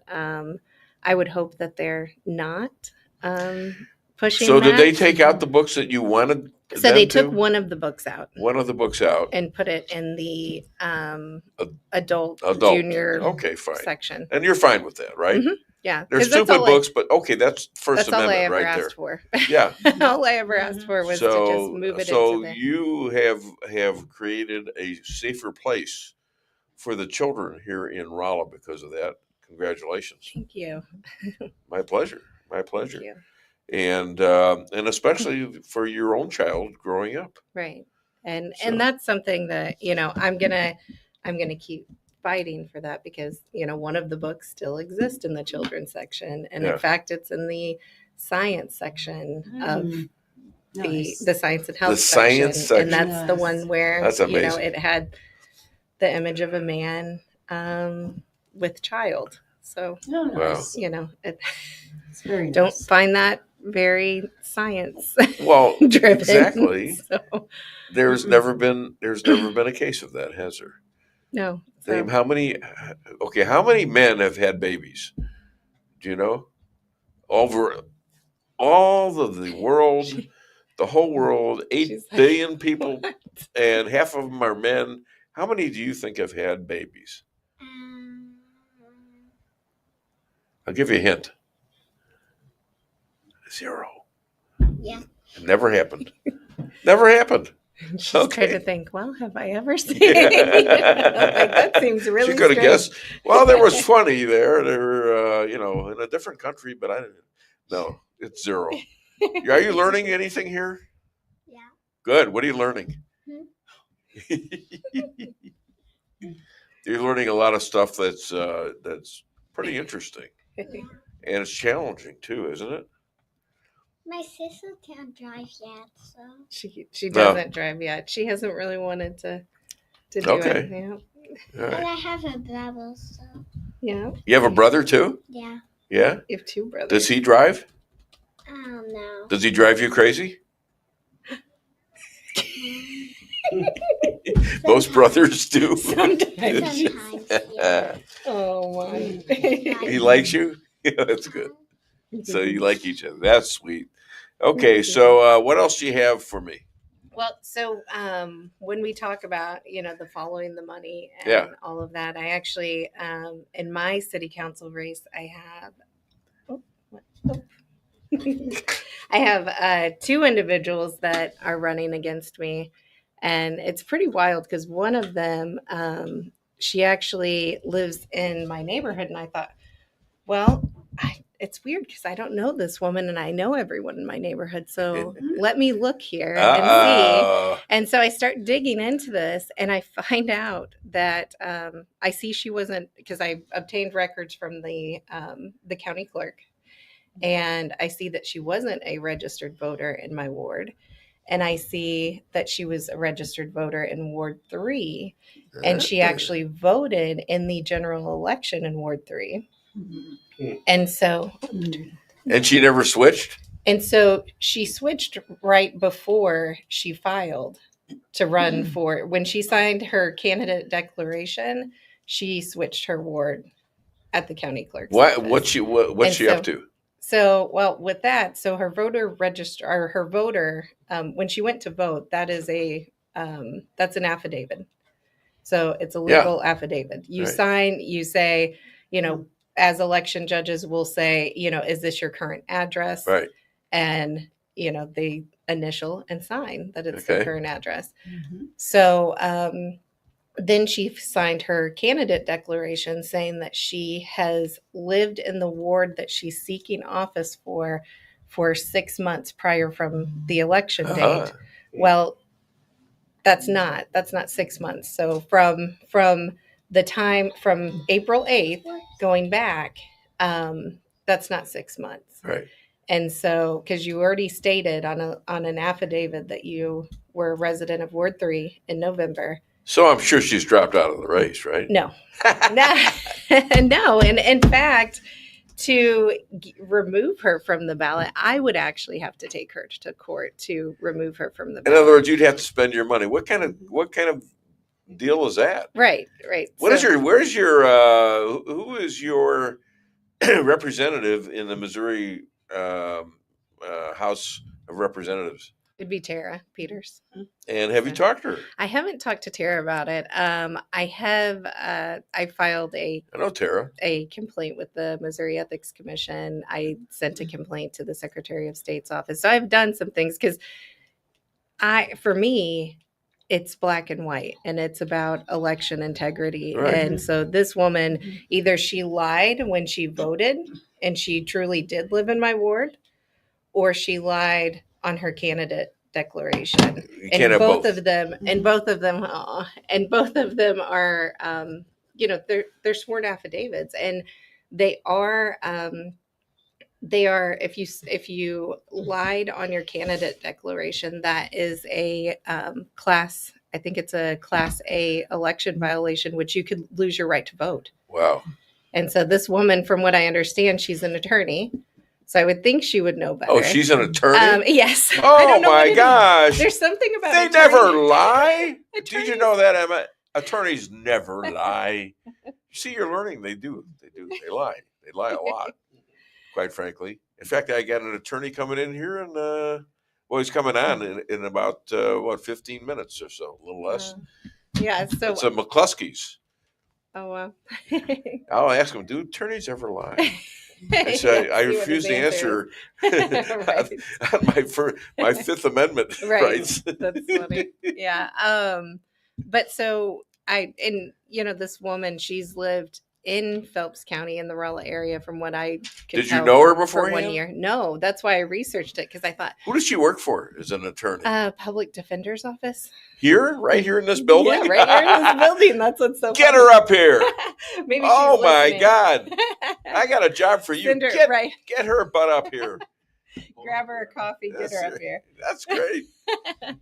But I when I seen her name, I was just like, good grief. Like, that's strange to me, because a lot of people in my ward and throughout Rala they think I work really hard for them. And I thought, I need to find out. You're making strange movements. You have something to say or what? Well, all of a sudden, my devices went blurry. So Really? I was texting JP, but now it's straightened itself out, I think. So. Oh, good. All right.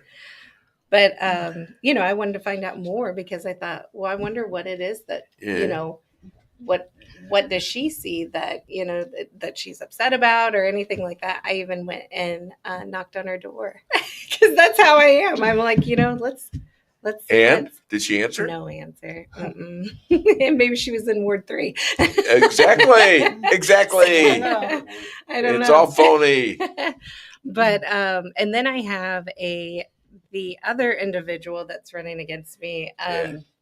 He is he's quite the character. So he's came to council meetings before. He is pretty upset with me because I don't I speak up against these family-friendly drag shows for kids, and he does not like that I speak up about the books in the children's section of the library. He's made that clear in some of his statements. He says, since 2021, there's so you been get someone an that says, impact. we need this. Is it a First Amendment right for this guy, or is he just nuts? I think he is just supportive of the whole situation. I know he had taken his young child to that event, great. and so it's a whole See, thing. in some places they throw him in jail. Right. Yeah. Right. I mean, it's so with that situation, that's somebody who hasn't lived here very long either. But again, going back to follow the money, I always look at things because I'm interested, like, where are these people's finance coming from? And so I looked at his report, at least what he has reported, because he does have some, I guess, progressive. Taking a nap. You want the pen back? Are you at liberty to say their names? Who you're running against? So Sydney Adams is the woman that I was speaking of, and then it's Andrew. His last name is Behren. B-E-H. Behrens? No, Behrendt. Barrett. Yeah. I'm like, how do you, it's German. I'm like, how do we pronounce this exactly? So, but anywho, so he is a professor at the university. And See, that's a shocker too. Yeah. So something about professors, and no offense, because I do know some professors that are really great, but for some reason, professors and attorneys just don't like me. So no, they don't like me either. Well, attorneys like me. Most of both categories are liberal. Yeah. In vague generality, they're attorneys, very liberal leaning, and professors. I worked up there. Attorneys like me because I spend a lot of money with them. Come on. Yeah. Well, hang on. There's a PAC. We're almost done, honey. There's also a PAC that I think it's called Phelps, Future for Phelps, or something like that. Yeah. And it's for progressive candidates, and they support him. That's what that is. Yeah. And so progressive for Phelps. Future for Phelps, I think is what it is. And that's the county they're talking about, so they're helping any candidate that falls into their, indoctrination and agenda. What do state laws say about these dancing for kids and stuff for these? Well, we went over that a whole lot, and some people don't think it's enticement of children, and then some people like myself think it's very much a grooming, trying to entice children. So I pray all the time that hopefully at the are there laws level, against this? I mean, it goes back to what they say, with interpretation. What's the But all right. One of the things, so going back to let's make this the last thing, okay? This professor. Okay, go ahead. This professor's actually his campaign donations. They are from like Red Hook, New York, an attorney. It's lots of attorneys. It is. Let's see here. You have New York, Seattle, Washington, Illinois, Minnesota, Iowa. Let's see. And how are they connected to Rala, Missouri? Right, and so that's my biggest point with going through this and seeing. Are these the funders? Yeah, this is who is funding my opponent's campaign. This is who, to his directly well, you ought to name his them. Committee, right? I can. Some people are listening. I don't think anybody will know these attorneys out of New York, and you never know when you're being sabotaged. But go ahead, sabotage me. I want their names out there. So that can be posted later. Yeah, there's quite a few of them. So okay, well, give me a list. I'll put them on the internet. But the majority, that's what I find so strange, is these are attorneys from out of state. So if this Andrew gets in, who's he going to represent? Exactly. Is he going to represent me and my family? Well, he's going to represent not us. Right. Bad things for your kids. Right. Who he's going to go to who is the donor. Right. And bad things for the parents. And so to me that's terrifying. Yeah. And I think whenever you are, electing representatives, you should be looking at, no matter if it's big or small, like if it's, state level or city council, you should be looking at where the money comes from. I've never seen a local city council election where people were taking in out of state money. Yeah. Or, even taking in PAC money for a city council race seems strange. Yeah. Okay. Other than Dave Weinbaum show, where can people find you? You can find me. I don't do a lot of social media, but I am, on Facebook. I have my email address. I have my city council email address, and I put my phone number out there because why not? If people need something, they can reach me. And this is my phone I use for the show. Yeah. Anyways, one more question, and you want to listen to this, Emma, because this is for you. A plane full of Dalmatians crashed. Puppies. But don't worry, they were all spotted. Get it? She's like, yes, I get it. Yeah, sort of. Okay. I have a quick note. Yeah, okay. I realize you may be busy with school board forum next week, but I would like to invite you to come to Merrimack Republican Women meeting Tuesday night from 6 to 7, where Representative Tara Peters will be. Yeah. Oh, yeah. So, there would be an a moment to talk. She ought to be on this right now. Open to the public. Okay. Not you, though. Oh. Wait. We're being discriminated against. No, it's just him. Just me? He tries to take over the presentation. Yeah, but they don't want me. He thinks it's his show. You think he should be feel invited? bad for me? Yeah, thank you. Thank you. Tell her. She's my wife. She didn't want me there. Yeah. Okay. Thank you so much. And let's give a round of applause for Emma and her mom, Megan. All right. Thank you so much. We have a prize for you. We have donuts. Did you want some donuts to bring home? There you go. They're right behind you. It's a really big donut in there. Big donuts. Okay. It was all worth it. Did you have fun? Okay, we had fun too. All right, play a couple clips until the lawyer comes on. The lawyers. His wife is a lawyer too. I get two lawyers for one. All right, hit those. We had the Russia hoax, which was a very bad thing. Could have led to a war. And that was started by Schiff and all these lowlifes. I know. They're total lowlifes. And it was a fake deal, the 51 intelligence agencies. I took all their passes away. They can't participate anymore. These guys know it came from Hunter Biden's laptop from hell, which came from his bathroom and or his bedroom, okay? Not a pretty sight. But this was a Hunter Biden thing. They said it was from Russia. No, I've been very tough. Remember this, I'm the one that stopped the Russian pipeline, Nord Stream 2.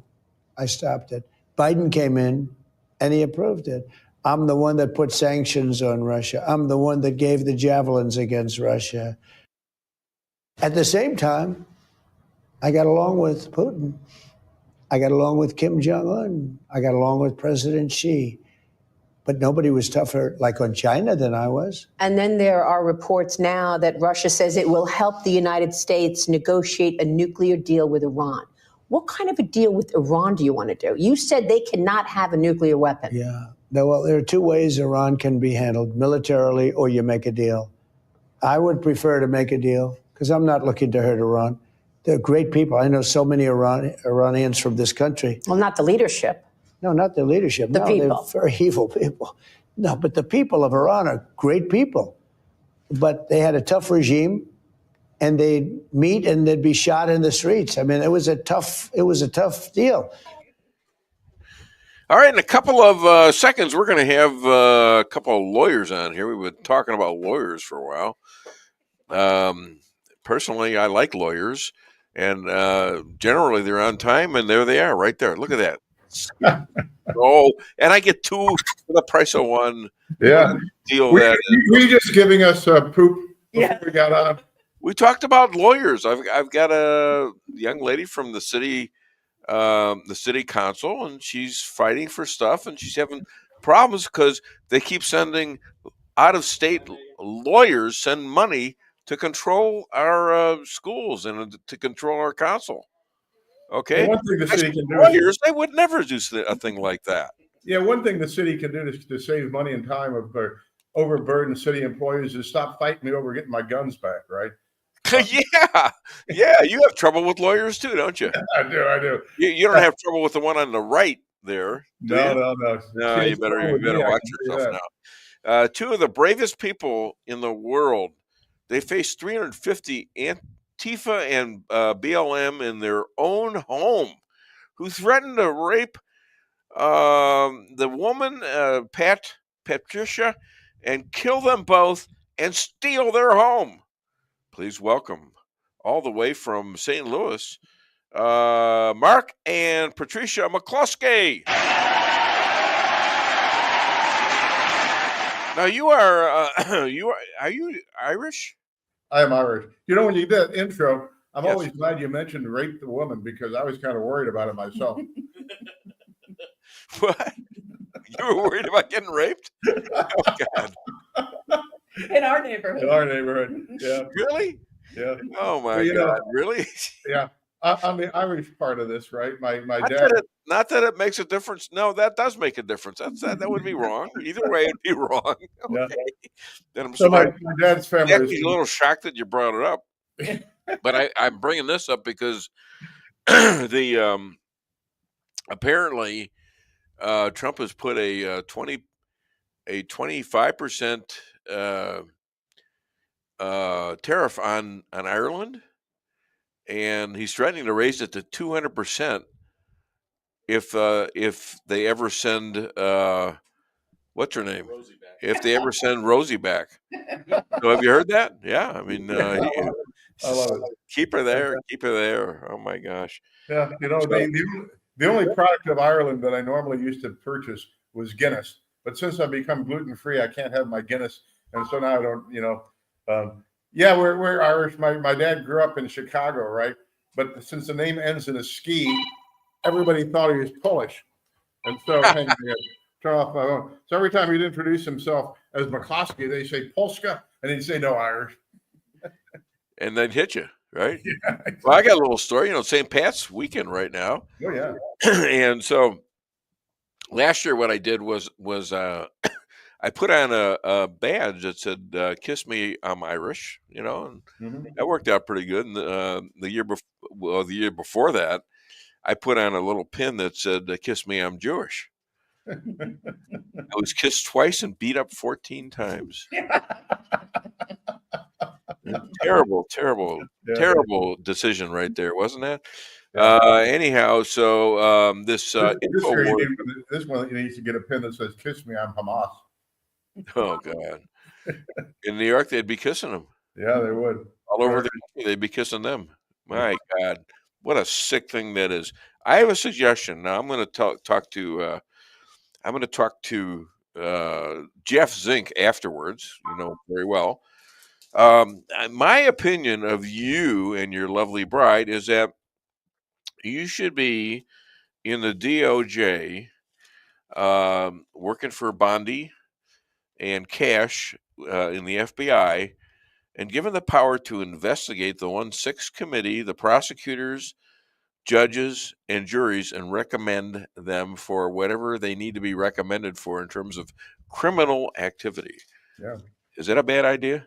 Well, it's a great idea, but unfortunately, I'm now on the other side of that mix. I'm representing the J6ers, and it will be technically against the DOJ and the FBI and the Bureau of Prisons, because that I think I can be more effective. I believe that Cash will do a superior job of investigating all the corruption that took place on J6 and afterwards.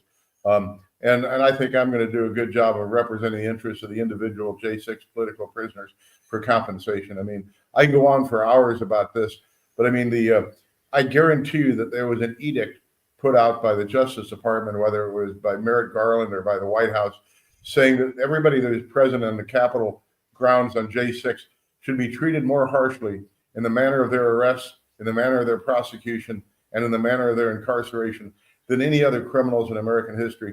And, you know, we had people, talk to many of them now, hundreds, who had no more than misdemeanor trespass type charges pending against them, where their houses were raided by the FBI with 35 FBI officers with machine guns, had their family hauled out in the middle of the winter in the snow, held at gunpoint, even their wives and children that weren't anywhere near January 6th, go on the no-fly list, and then on the what they call the Quad S, where you get 4 S's on the bottom of your boarding pass, where you and your family and your minor children get the full body pat down and cavity search every time you try to travel, and several times in the same trip for years. And everybody lost their job. Everybody got fired immediately. Everybody had their local newspapers blasting them as terrorists and insurrectionists. These people have just been devastated. People that did hard time in federal prison on misdemeanor trespass. Never happened before in American history. It was just designed to intimidate, to punish. And I mean, the judges specifically said this, that we're sentencing you to send a message, not for what you actually did, but to punish Americans for independent political thought, and to punish anybody and to frighten anybody that thinks they can stand up for Donald Trump, stand up for their individual rights. You stand up and we will crush you. We will destroy you. We will ruin your life, and we'll ruin your family's life. And that's what they've done for 4 years. This has to happen to them then. This has to happen to these judges who did that. Yeah. Okay. They are traitors to the Constitution, and they should be subject to some high crimes. Yeah.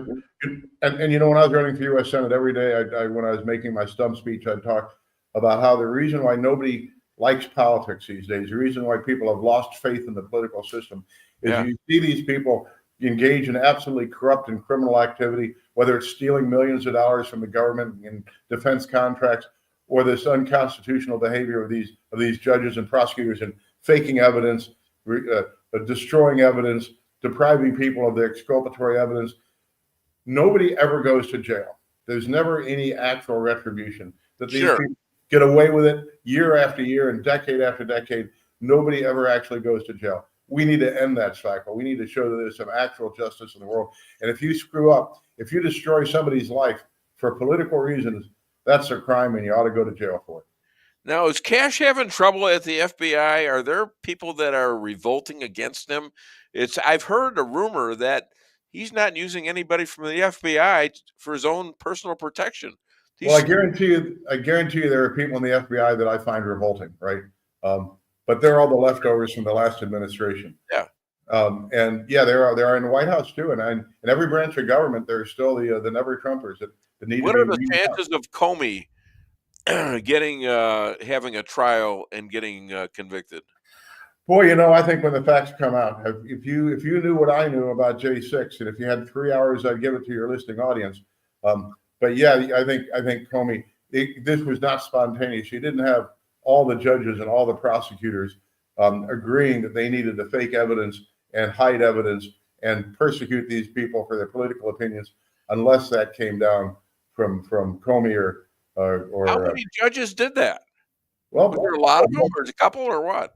All of them, all the DC judges that I've heard a couple of good things about a couple of judges, right? Yeah. But the vast majority of my clients tell the same story, that what the system wanted was for them to confess that they were there on the behest of Donald Trump for an insurrection, and if they refused to make up that story and swear to a lie, they'd have the book thrown at them, and they'd get sentenced for 88 years or life.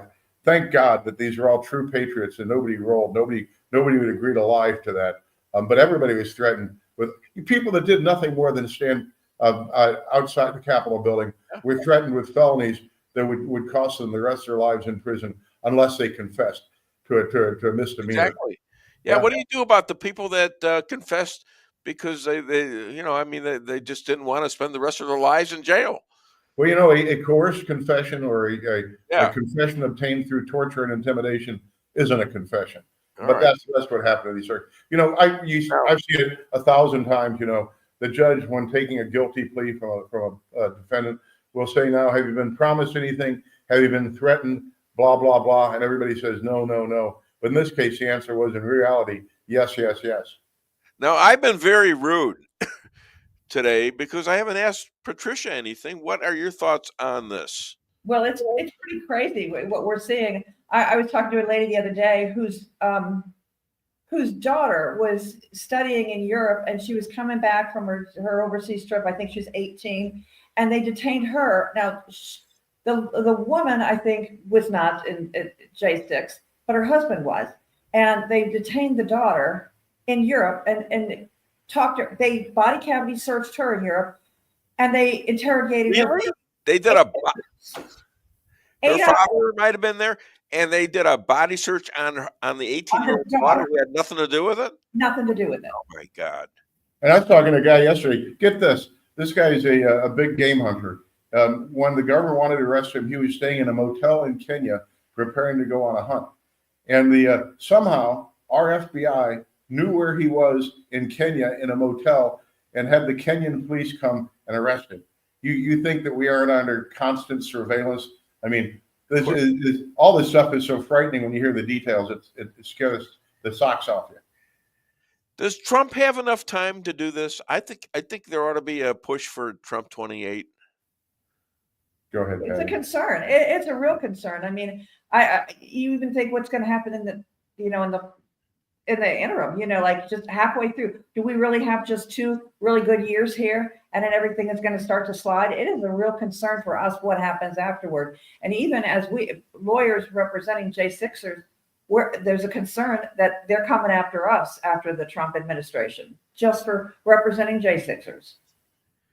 You've got a couple of comments here. Would you mind give me the bottom ones there from Jeff Zink?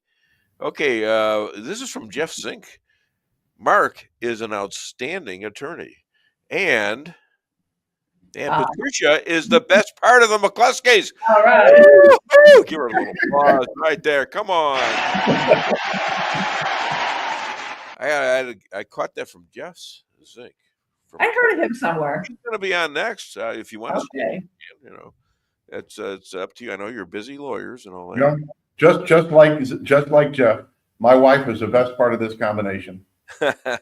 Well, it goes without saying. My wife, where'd she go? She left. All right. Anyways, all the rest of them left too, Dave. I wouldn't worry about it. What's that? All the rest of your wives left too, so I wouldn't worry about it. That was pretty good. You know what? I got so smart that on the last wife, I did my own divorce. That was with Chuck Tote. Yeah. I did my own divorce. I think I hurt him somehow. I don't know. But I avoided a lot of lawyer fees, I'll tell you that. I actually that woman that hated my guts. Yeah. Practice makes perfect. You're on it today. I'll tell you what. Oh, man, you're tough, schmuck. Okay. Anyways, that was him, not you, obviously. So the left is writing over Teslas. I thought they loved EVs. What's going on with that? Well, obviously Elon was a darling of the left when he was advocating for electric cars, and the government was throwing billions of dollars at him. And then he created the offense that's the most unforgivable thing in the world. That is, he supported Donald Trump. And now EV's terrible. What's the thing I heard today?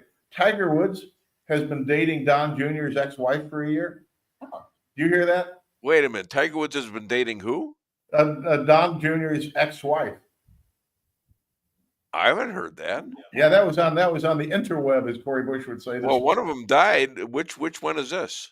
No, nobody died. What was her first name? I can't remember that. But it was big news on the headline on the interweb today. Okay, yeah. Well, he's going to look it up because I wasn't aware of that. No. Yeah. Thanks for that news. Yeah. So Tiger's going to be on. You're worthy of praise. Yeah. Tiger's going to be on the shit list from now on. Pardon my language. Wait a minute, short list for what? Vanessa Trump. Vanessa Trump. Trump. There you go. Vanessa Trump. Huh. And who was she married to before that?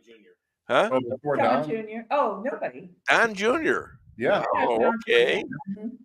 Wow, this is a complication like anything. We're just So I'm talking about giving you scoops here, Dave. this is what I want. And by golly, it's about time. How long do you have to wait for a scoop? God, you could have given me that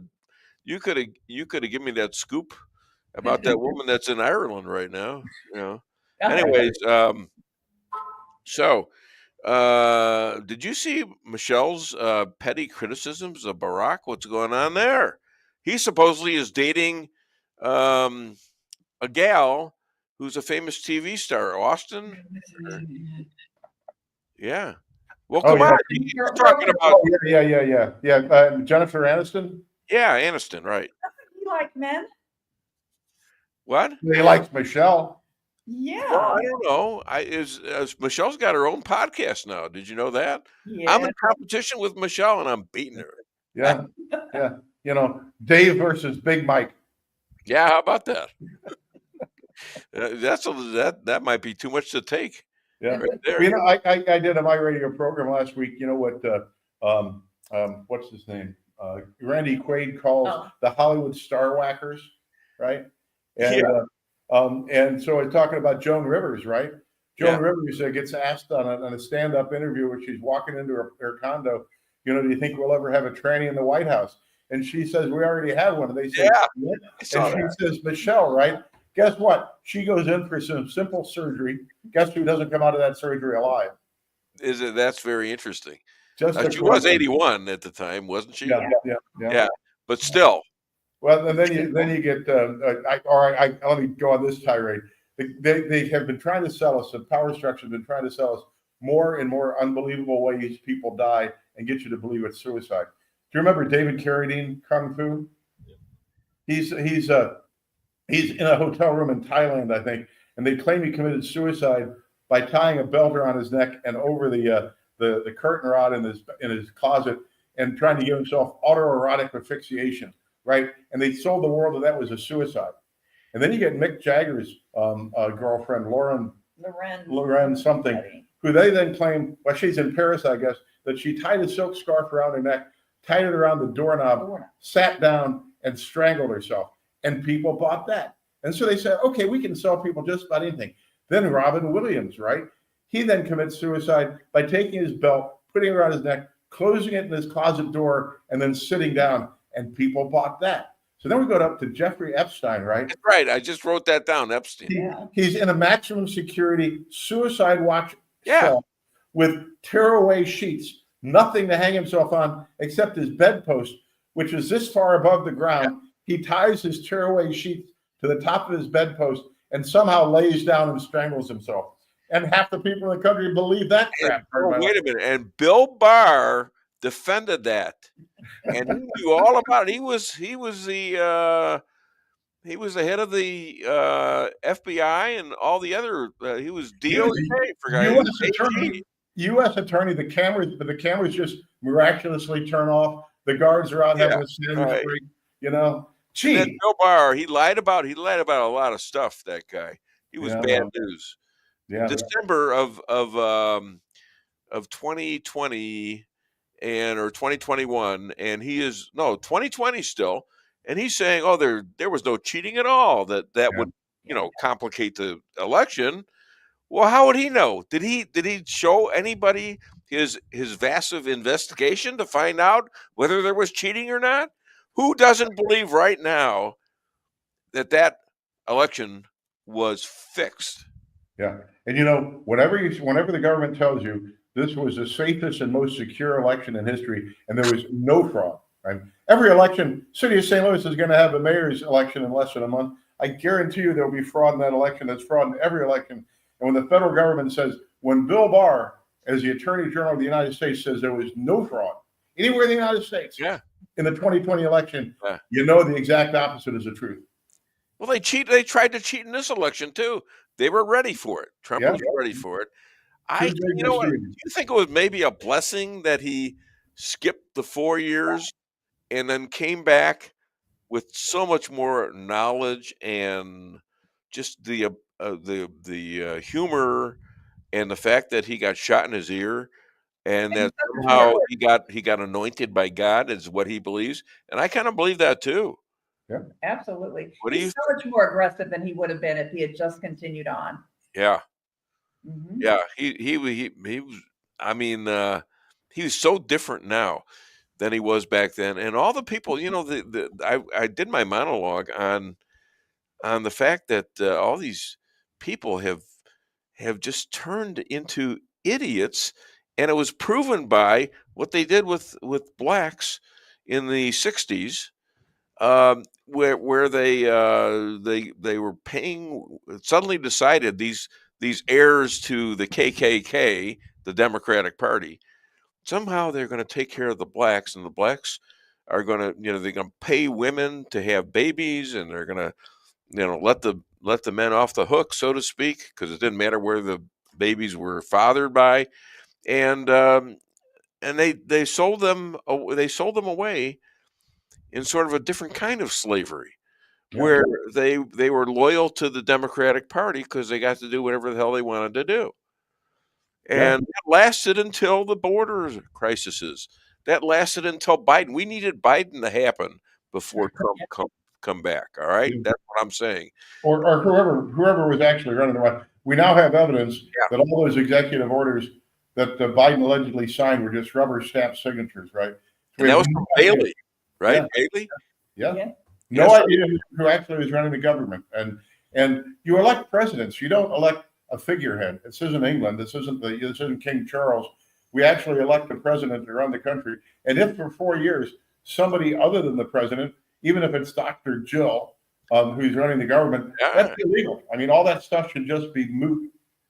So you believe that he was actually being a total puppet, didn't know about certain things that got through, and they were signed by other people than him with his name.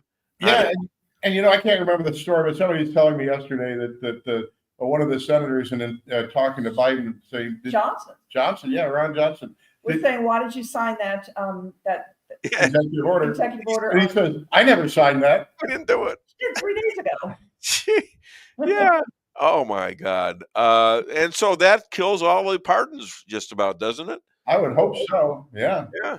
Which is great, because now these guys really, I mean, they're in a box and they don't know what they're doing. They keep digging the hole, with this, they're gonna, they were talking about, trying to, filibuster Trump on the vote from the from the House, that somehow that this would be a good deal for them. I mean, it's so stupid. It's incredible. Yeah. Well, if you listen to Joe Scarborough or what's the other Mika Brzezinski or who's the lesbian girl with the short haircut? Oh God. Rachel Maddow. Rachel Maddow. Right. You listen to these people and you learn that the only reason why Trump got elected and the only reason why people still like him is we haven't been educated enough. That we're too stupid to know how wrong we are. And if we would just listen to Rachel Maddow and Joe Scarborough, we would realize the error of our ways, and we'd all come around to believing again. But we've been listening for a long time now. I'm sorry? It's not like we weren't listening. We were listening. I'd listen to those people, and I learned that they were stupid and or lying, and sometimes both. Yeah. And so we learned. We did learn from them. Yeah. And people learned, and they almost exclusively in every race you saw, even the blacks figured out that these people coming over the border are going to be taking our place, taking our jobs, taking our money. But you're wrong, Dave, because that's replacement theory, which has been proven by the left to be a right-wing conspiracy theory and has nothing to do with 20 million illegal aliens crossing the border. Right. And I think that's what really turned the election and the lawfare against Trump. I mean, blacks really identified with that. Yeah. You know, with that mug up there, the mug picture. Yeah. Yeah. George, remember that? That's a good one, Dave. My God. Yeah, well, it's been I've done it On before. your phone picture. A mug shot in the post office is worth 1 million subpoenas. It's one of my quotes. All right. So, all right. Well, let's see what else I got here. If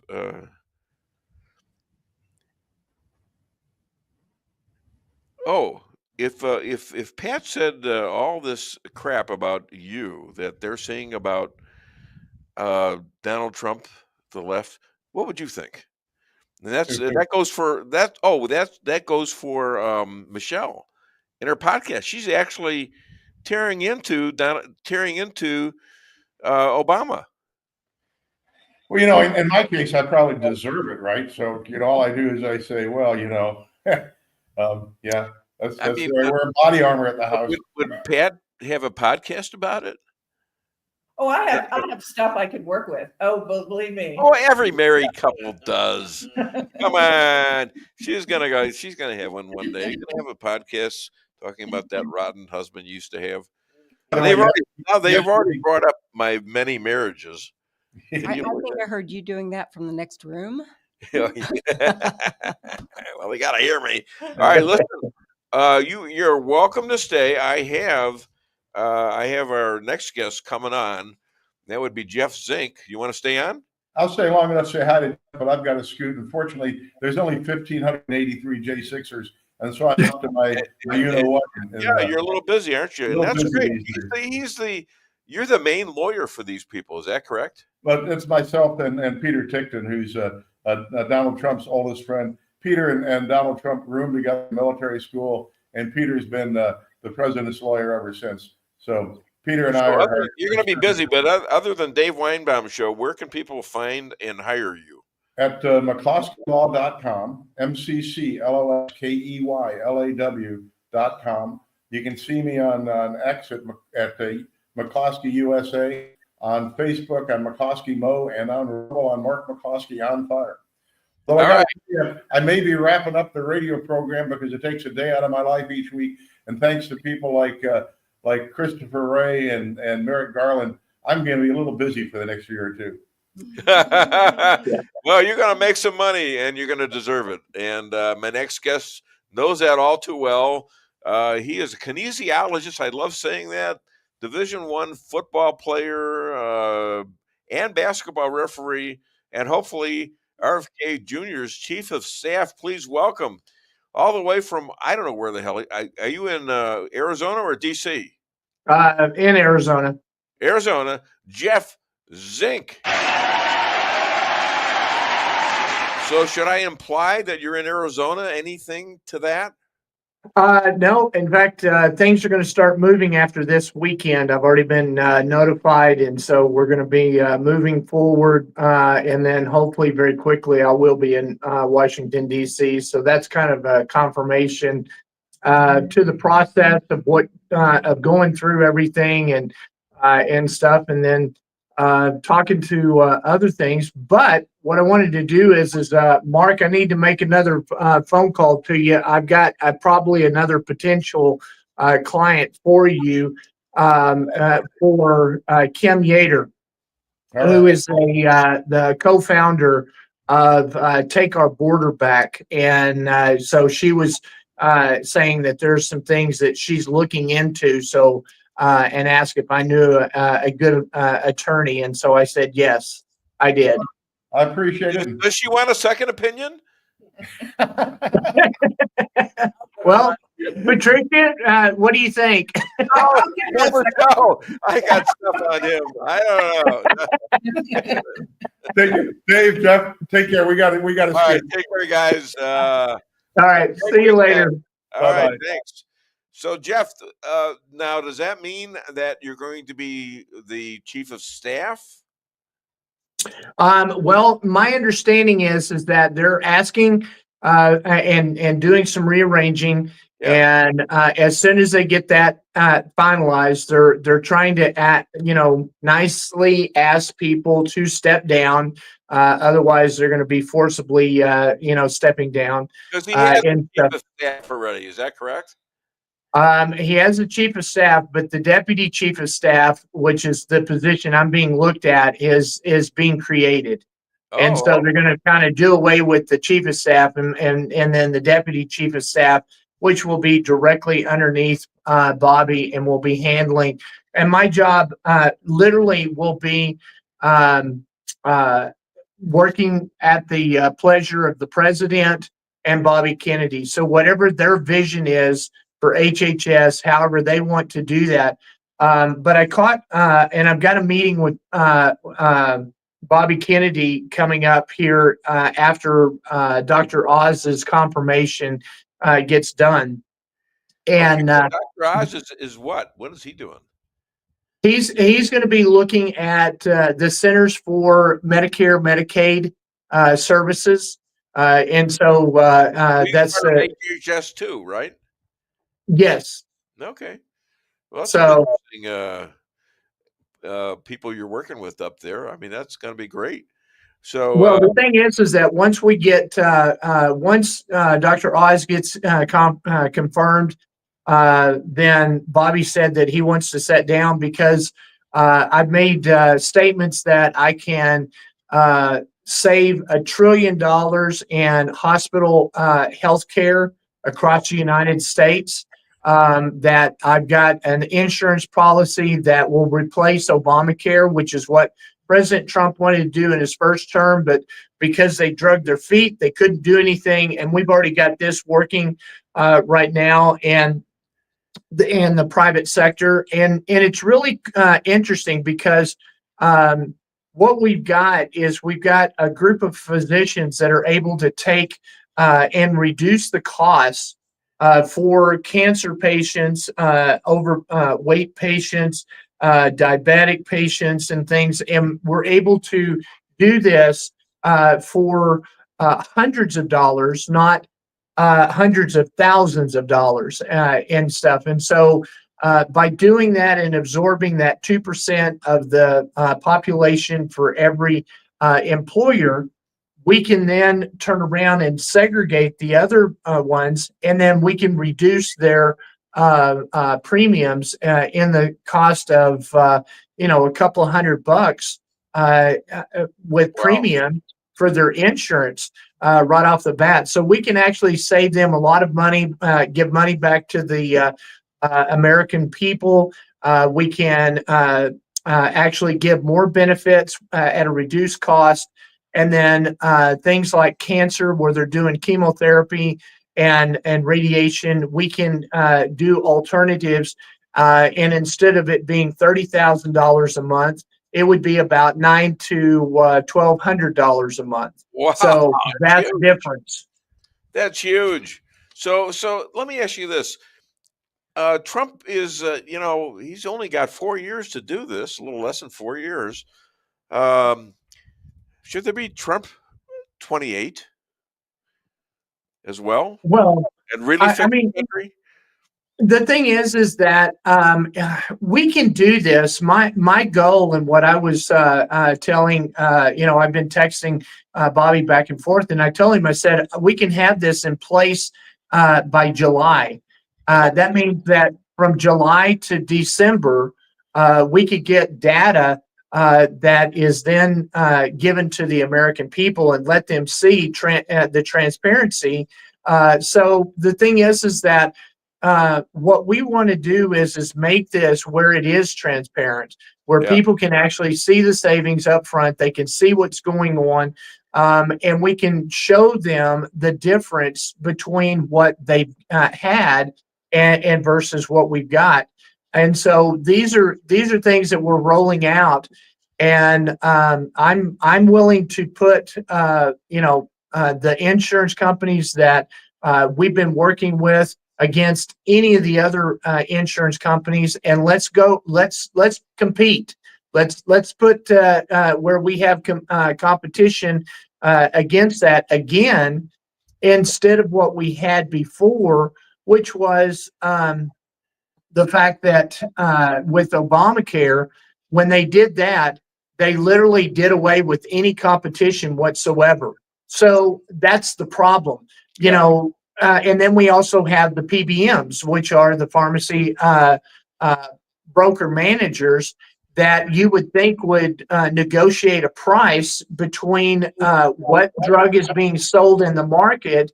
You would think that they would lower that. Well, they don't. They actually increase it, and that increase is where the PBMs make their money, so they can get their money, and that's just fleecing the American people even more. So one of the things is that PBMs are gone. The instant that I get there, we're going to revamp and do a lot of the things that need to have been done in restructuring, and we can give the savings back to the American people. Now, I'm beginning to smell something in here. I'm smelling a lawsuit somewhere. I mean, I'm smelling a lot of lawsuits. Look at Elon. They're starting to get sued, and sometimes like the Supreme Court's on the one case where they're going to make him distribute $2 billion of ridiculous taxpayer money to people that shouldn't have it because they told them and all that stuff. So you're probably going to encounter a few lawyers, and hopefully they're like the McCloskeys, but you know. Do you not anticipate that? Well, the great thing about it is that we have an AG that is absolutely splendid. She is just a wonderful person, and Pam's going to be able to handle any of the things that come on the scene as far as lawsuits and stuff. And then the great thing is that we've got Kash Patel. And we still have to weed out some of the bad apples in the FBI, and as we're moving forward, and we get our people that actually take their oath of office serious, and they're wanting to make sure that they protect the Constitution, which protects the American people. Once we get back to that, and we restore law and order, then one of the things we're going to have to do is they're going to have to start cleaning up, you know, and I'm going to name names. We need to clean up the Chief Justice, federal judge, Jeb Boasberg. He's the one who literally oversaw my son's trial, literally stated that he was guilty of a crime. We just have to have the trial. I mean, he is the worst example of, or I guess the best example of the worst administration that we've ever had in our country's history. And you know, and we've got the worst president we've ever had to experience in Joe Biden. So we've got to get rid of these people. And once we do, then we're going to have to change it so that it can't be weaponized against us. That's coming? I mean, they're sitting there knowing exactly that they're in trouble. What are they going to do? Well, there's a lot of, I've got a couple of people that are in the government right now that are really good that I've met, and we've been working together and stuff. And the problem is that we are, we're finding that these people just feel like that they're above the law, that they aren't subject to what they actually did to other people, and they're saying, you know, oh, this is a foul because we're now trying to change and flip this and turn it on to them, but we're doing it legally. And one of the things that a lot of people are getting frustrated about is the fact that, and I always state this, truth is barely getting out of bed, and a lie is halfway around the world. Yeah. You know, and so it just takes a long time for when you do things correctly, you make sure you follow the law. I mean, there's a reason why our founding fathers put a constitution together and why our laws are set up in such a way that you're innocent until proven guilty, because everybody's like going, why are these people running around? Well, they're innocent until proven guilty. And we've got to make sure that we have enough evidence that when we go into a military tribunal, that those convictions will stand. And once they stand, then we can then, say that they're guilty and go on. But right now they're alleged crimes. And so we got to do it correctly. We don't want to be like them that just does anything we want because we don't like what the other side is doing or saying. That's my point, though, is that to do it, to put, dot the I's where they're supposed to be dotted and be correct on everything takes time. And that's the Constitution has set that up too for criminals and for anybody accused of a crime. Is you're supposed to be able to have representation, first of all. That wasn't done in many of the 1-6ers, and have adequate lawyers, have adequate all sorts of things, juries that weren't biased and things like that. They weren't juries of their own, whatever they were. Their peers, yeah. So and this stuff takes time. Is why I'm saying you might need another 4 years of Donald J. Trump. Well, the great thing could be legalized, but he was cheated out of one election. Well, but that would mean that we would have already finished his second term. And I think that people needed a wake-up call. So you had President Trump, and President Trump didn't, and he's even expressed this. He didn't know how deep that the swamp was. He thought he could go in and just kind of clean it out, thinking that it would just be, Are you talking about a few thousand his first time in the first term. Yes. First term. Yeah. I got a feeling that he wasn't really aware of how horrible it was. But the thing is that you expose somebody with his intelligence to the level of when he now measured and found out just how deep it was and stuff. The thing is that a lot of people, I was one of them, went out and said he was duly elected in 2020, should have been a president. However, our America wasn't ready for that.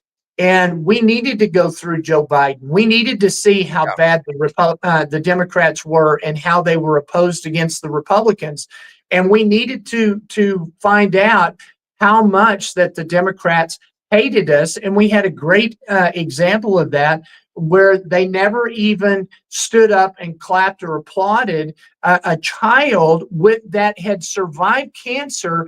They don't have enough decency to stand up and applaud what he has been done, and the fact that President Trump actually made him a part of the Secret Service. Yeah. I mean, what an honor that was bestowed. What an amazing, great move. Not only that, but it was the right thing to do, for goodness sakes. It was a good thing to do. Correct. And that kid has gone through so much. And the thing is that we need to applaud and celebrate the wins, because we haven't had many wins over the last 4 years. Well, these are things that we could celebrate and rejoice, because we're human. And a human being had something that was absolutely traumatic and survived. And so what we've got to do is we've got to start restoring humanity back to what we want. We've got to start doing things. When we get in there, one of the things that we're going to do is here in Chandler. So one of the suburbs here in Phoenix, Chandler, just passed a bill to increase fluoride. Fluoride is a toxin, and they want to increase fluoride when they need to be getting rid of fluoride and stop putting it in there and stuff. And so we're going to have to, these are things that we're going to have to do, is get rid of fluoride in our water. We don't need it anymore, and which is a really bad thing to to begin with. Then we need to change all of our processing of our foods and stuff. We need to get the dyes out. Those are just surface things. But then we've got to start looking at what is causing the cancer. They've raised billions of dollars over decades, and they can't cure cancer. Yet I have doctors I'm working with that have on their own dime pretty much eradicated cancer, and we need to apply that to the American people and Where is get their that? health back. Why isn't that out there? Why? Because they're going to get sued by the FDA, the CDC, and the NIH, and they get sued by the pharmaceutical companies. The cure of cancer, and evil people are stopping it from being used. Well, because there's no money in health care, there's only money in sick care. And so as long as I can keep you sick and I give you a pill, then I can make money off of you. And this is those beds in those hospitals got to be filled, don't they? Well, the thing is that they can be filled, but they can be filled because of people still get in accidents, people still have things that go on, and so these are things that happened. But the things that we need to do is we need to make sure that we don't have all of these outbreaks. We don't have all of these things where people are constantly having to do this. Another thing too is that they've gone against homeopathic and allopathic and naturopathic doctors.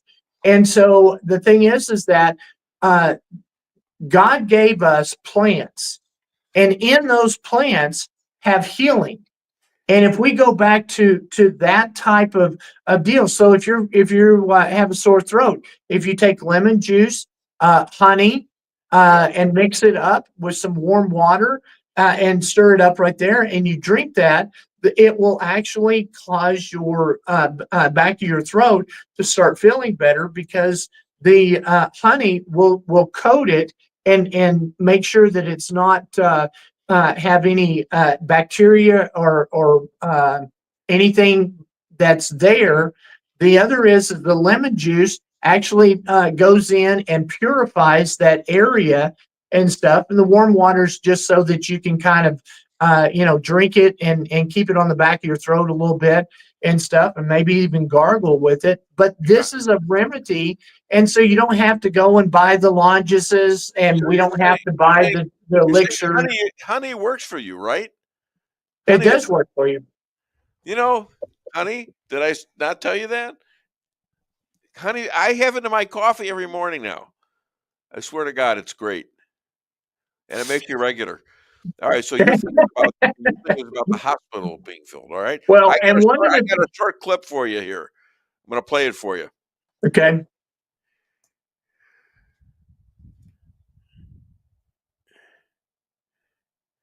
Just say you and I own a hotel with 2,000 beds, right? Okay. We want to know, out of the 31 days this month, times 2,000 beds, that's 60,000 times that these beds could have been rented. How many times were they rented? We were at 89%. Can we get it to 92%? We need people staying in our hotel to make money. The business model of a hotel isn't to have only 10% of the rooms being used. So what's the business model of hospitals? It must be totally different, right? Right. So we need those beds to be filled. And by the way, do you know what's the number one industry of the most money they did last year? Energy, oil. You know, that's only $500 billion. You know what's number one? Hospitals. Yeah. $1.5 trillion. Hospital models, I need sick people. Big pharma models, I need new diagnosis. A contractor's model, military contractor, I need war. Mainstream media, what do I need? Controversy, conflict, chaos. When you actually look at the business model of what these guys are doing, they need chaos and problems to keep making money. Just say you. Yep. So what do you think of that? Well, I mean, it's a very accurate statement. And the thing is that we can have large hospitals in very large cities, Phoenix being one of them, and LA and Dallas and St. Louis. I mean, they can be big cities, but in the rural cities, you don't necessarily need large hospitals in those areas. But what you need is high quality doctors that can treat patients and everything. So the general practitioner really doesn't exist much anymore, because the medical schools, they don't teach you, and the billing codes do not reward you for your knowledge and for taking care of and making people well. What they pay for are lots and lots of procedures. So the fact is that an orthopedic surgeon makes $1 million a year right out of the bat, where maybe a general practitioner makes somewhere between $100,000 and $180,000. That's a huge difference. Well, what's the difference between the two? Where did they lose the concept of do no harm? Where did they lose the concept? The problem is being that a doctor, do no harm. Exactly, and that's part of the Hippocratic Oath. Exactly. And so one of the things that we've got to do is we've got to sit down and start reinforcing that. We have to have doctors that are making decisions. We have to get the bureaucrat and the politician out of the exam room. Only have the patient and the doctor in that exam room. When the doctor comes out, we have to be able to have insurance companies that are willing to pay for whatever their diagnosis is, but then also their ICD billing codes cannot be only attached to those diagnoses. They need to have the freedom to be able to attach other ICD billing codes that may not fit the norm, because this is not, every individual is an individual. We're not all collectively the same. And so understanding what's taking place and what we're trying to do here is to actually put health back into healthcare. We need to make sure that we treat the illnesses and we get people well. And the thing is that if you have a well person, are they going to be more productive? Will they go to work? Will they be able to pay their taxes? Will they be able to do all these things? Will it actually, in the long run, affect our economy? Absolutely. And so it's a whole process there, and we can do this because here's the thing. From July, once these protocols are set in place that we have going, we're going to we have a year to give to our senators and to our congressmen all of this empirical data so that they can run on it and they can be reelected, or we can increase in the Senate and the House so that we can be very appreciative of and continue going on. Otherwise, we're going to have a lame duck president like we did in the first term at the end of his term, where nobody was supporting him because he didn't have the House or the Senate. Sure. So we've got to keep that for 4 years. Once we do that, we can make this work. Well, what kind of work is Elon going to be doing for you guys? Well, Elon's actually already been working. He has downsized 1/3. So if you went to the HHS and you looked at the organizational chart that we had, it was actually 3 abreast and about 40 down. Now it's 1 abreast and about 20 down. And so they've literally gotten rid of hundreds of jobs, thousands of jobs. And just a week ago, they fired 8,100 scientists that were attributed to the COVID vaccine. They've actually sent out 75,000 people received an email that said that we would like for you to take, would love for you to retire or quit, and we will give you $25,000 severance package to go away. So that they're trying to reduce this. All right, let me just throw this in here. This is very important, and I got just a couple words. McDonald's is hiring. All you guys that lose your job, we want you. All right. Absolutely. Ask Donald Trump. It's his favorite place. And we got the insurance companies that can come in and help you and provide you with really good coverage and doctors that will get you well. Yeah, sure. Maybe Right, we can get the mental illness taken care of. absolutely, yeah. And so Carrie Lake, she made it to.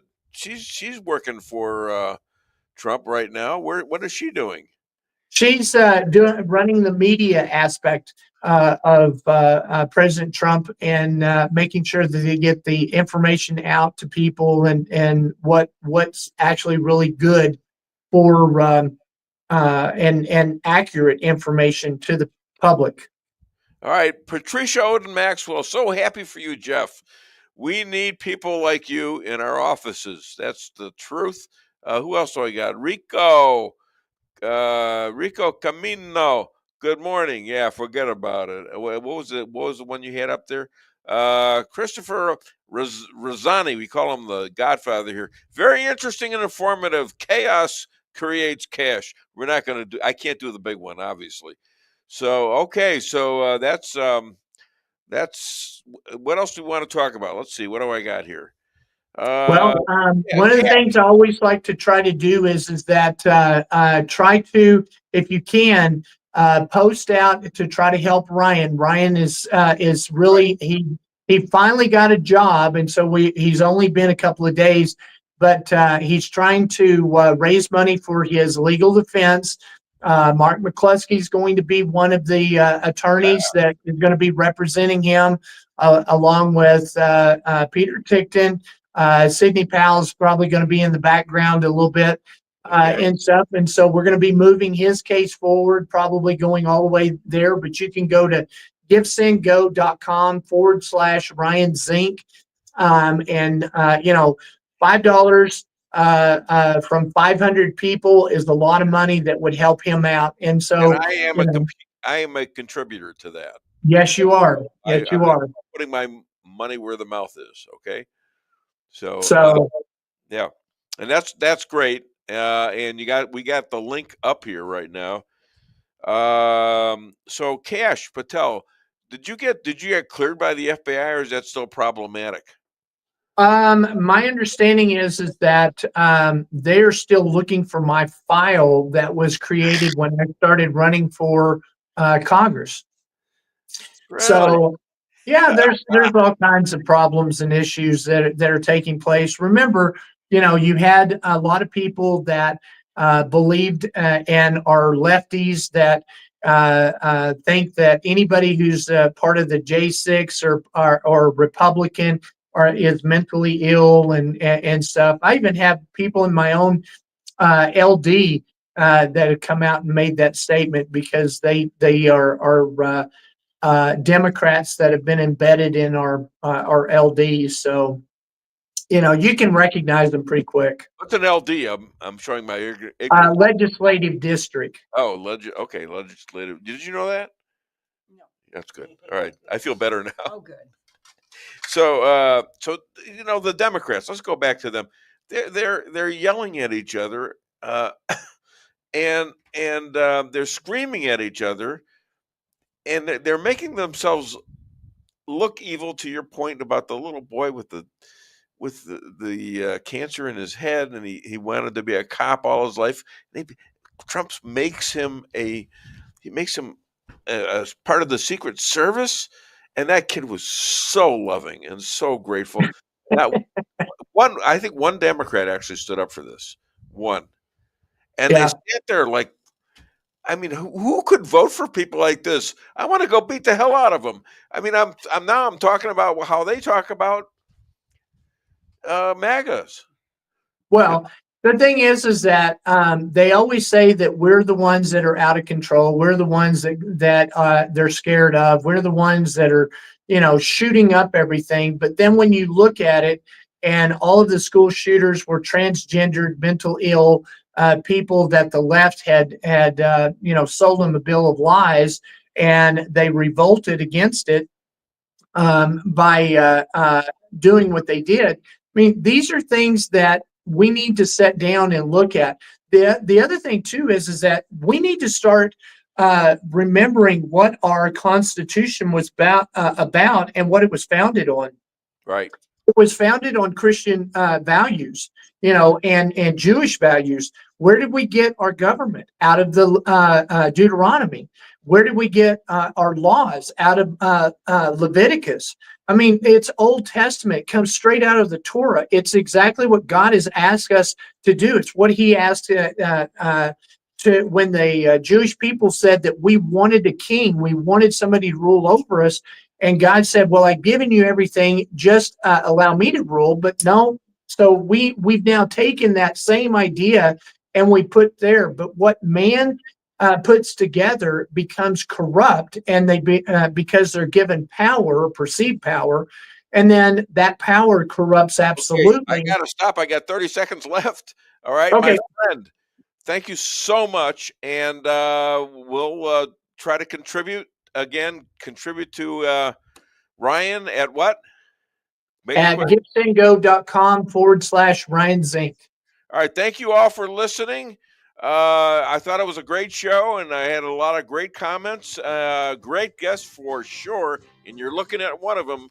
Watch him. He's going to be a big shot, and he is a big shot. And I've known him for a while. Have a great weekend. I'll be here for another edition of Dave Weinbaum Show next week. Gotta reach 'em, see it right now.